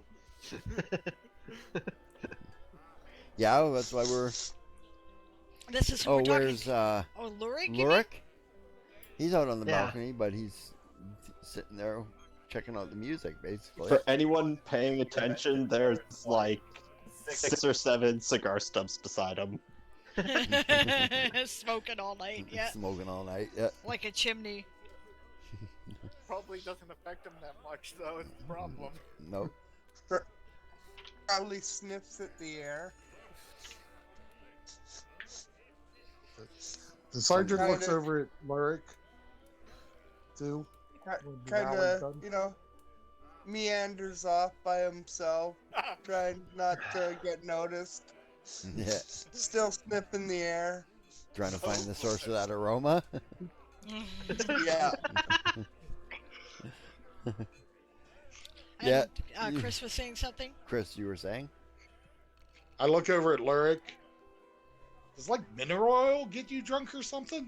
Who has the good stuff? Unfortunately, no. Not a whole lot does. I mean, I get a little bit of a buzz from smoking cigarettes, but that's about it. That sucks. Smoked any cannabis? Kanafi Green, says Celine. Let's try that. I have some. Yeah, Kanafi cannabis, man. That's a famous all over Tulasia. Now, if you recall, she harvested some when she was out at Arian's uncle's place, and she And goes. it's nice and dry now. Yeah, she goes and gets her stuff. Aha, she says. She was intending for it for medicinal purposes, but what the hell? It's medicinal. That's right. Here, she says. I'll even smoke some. Come on. All right, we're passing the doobie. Might as well. There's a first for everything. And Where's Crowley going? What's that? Crowley, what you up to? Oh, he's inside. Oh, he's inside. Oh, okay. She lets that go then. She's Yeah. like, Yeah, you head into your room there, Crowley, and you see Raja on your bed, and you see there's a lot of catnip around there, and there's a lot of pillow around there. I'll go join Raj on the festivities. All right. Oh boy. Raja tore open the pillow.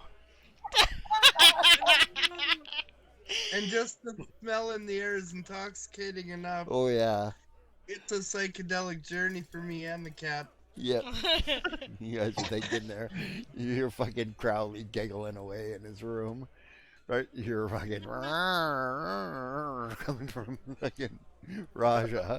I don't even pay attention. I kind of listen for a minute and think, oh, they're playing, obviously, and leaves it alone. Yeah. Yeah. It doesn't even occur to me to check. I think we better put this up here, guys. Yeah, It's after 9 o'clock. It's after 9 o'clock, so this is where we'll call it. Okay.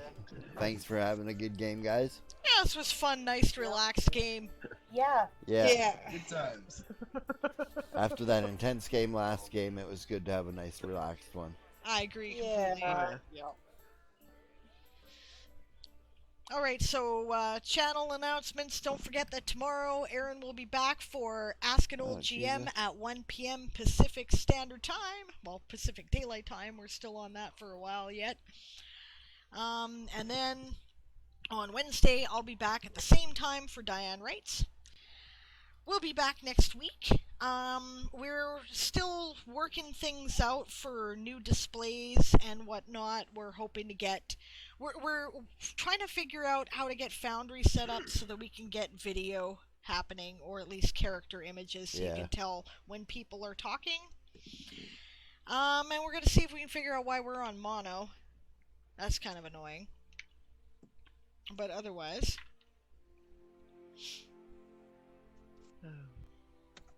Yeah. And of course, once we're done here, we will be rating Coffee Quills if she's up. She's up. Okay, I'll put that in the queue here. We got a credit screen there, Yep. dear? It's up now. Okay.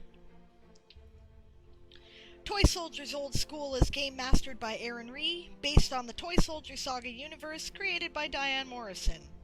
Audio is provided by TeamSpeak. Actually, audio is provided by Google Meet. We changed that, Yeah, did we Google not? Meet. Yes, sound effects and ambience provided by Sirenscape. Music provided by White Sand. Check out his Patreon at patreon.com/whitesand. Mapping software provided by Campaign Cartographer 3+, Incarnate, and World Spinner with adaptations in Adobe Photoshop. Gaming software provided by Fantasy Grounds, Hero Lab, and World Anvil. And Foundry Future Tabletop. Well, not yet, but soon. Okay? Check out our campaign at www.worldanvil.com/w/Toy Soldier Saga. Be aware that may be changing soon. We're going to have a direct URL, guys. Yeah, it's just going to be toysoldiersaga.com. Distributed under a Creative Commons Attribution License. The Toy Soldier Saga is copyright 1995 by Diane Morrison. All rights reserved. Thanks for joining us tonight, guys. I had a great time. And we will see you next week. We're going on a raid now to Coffee Quills. She's another Anvilite Streamer Core streamer. And don't forget that our raid shout is prepare to be boarded because we are the Sable's privateers. Have a good night, everyone.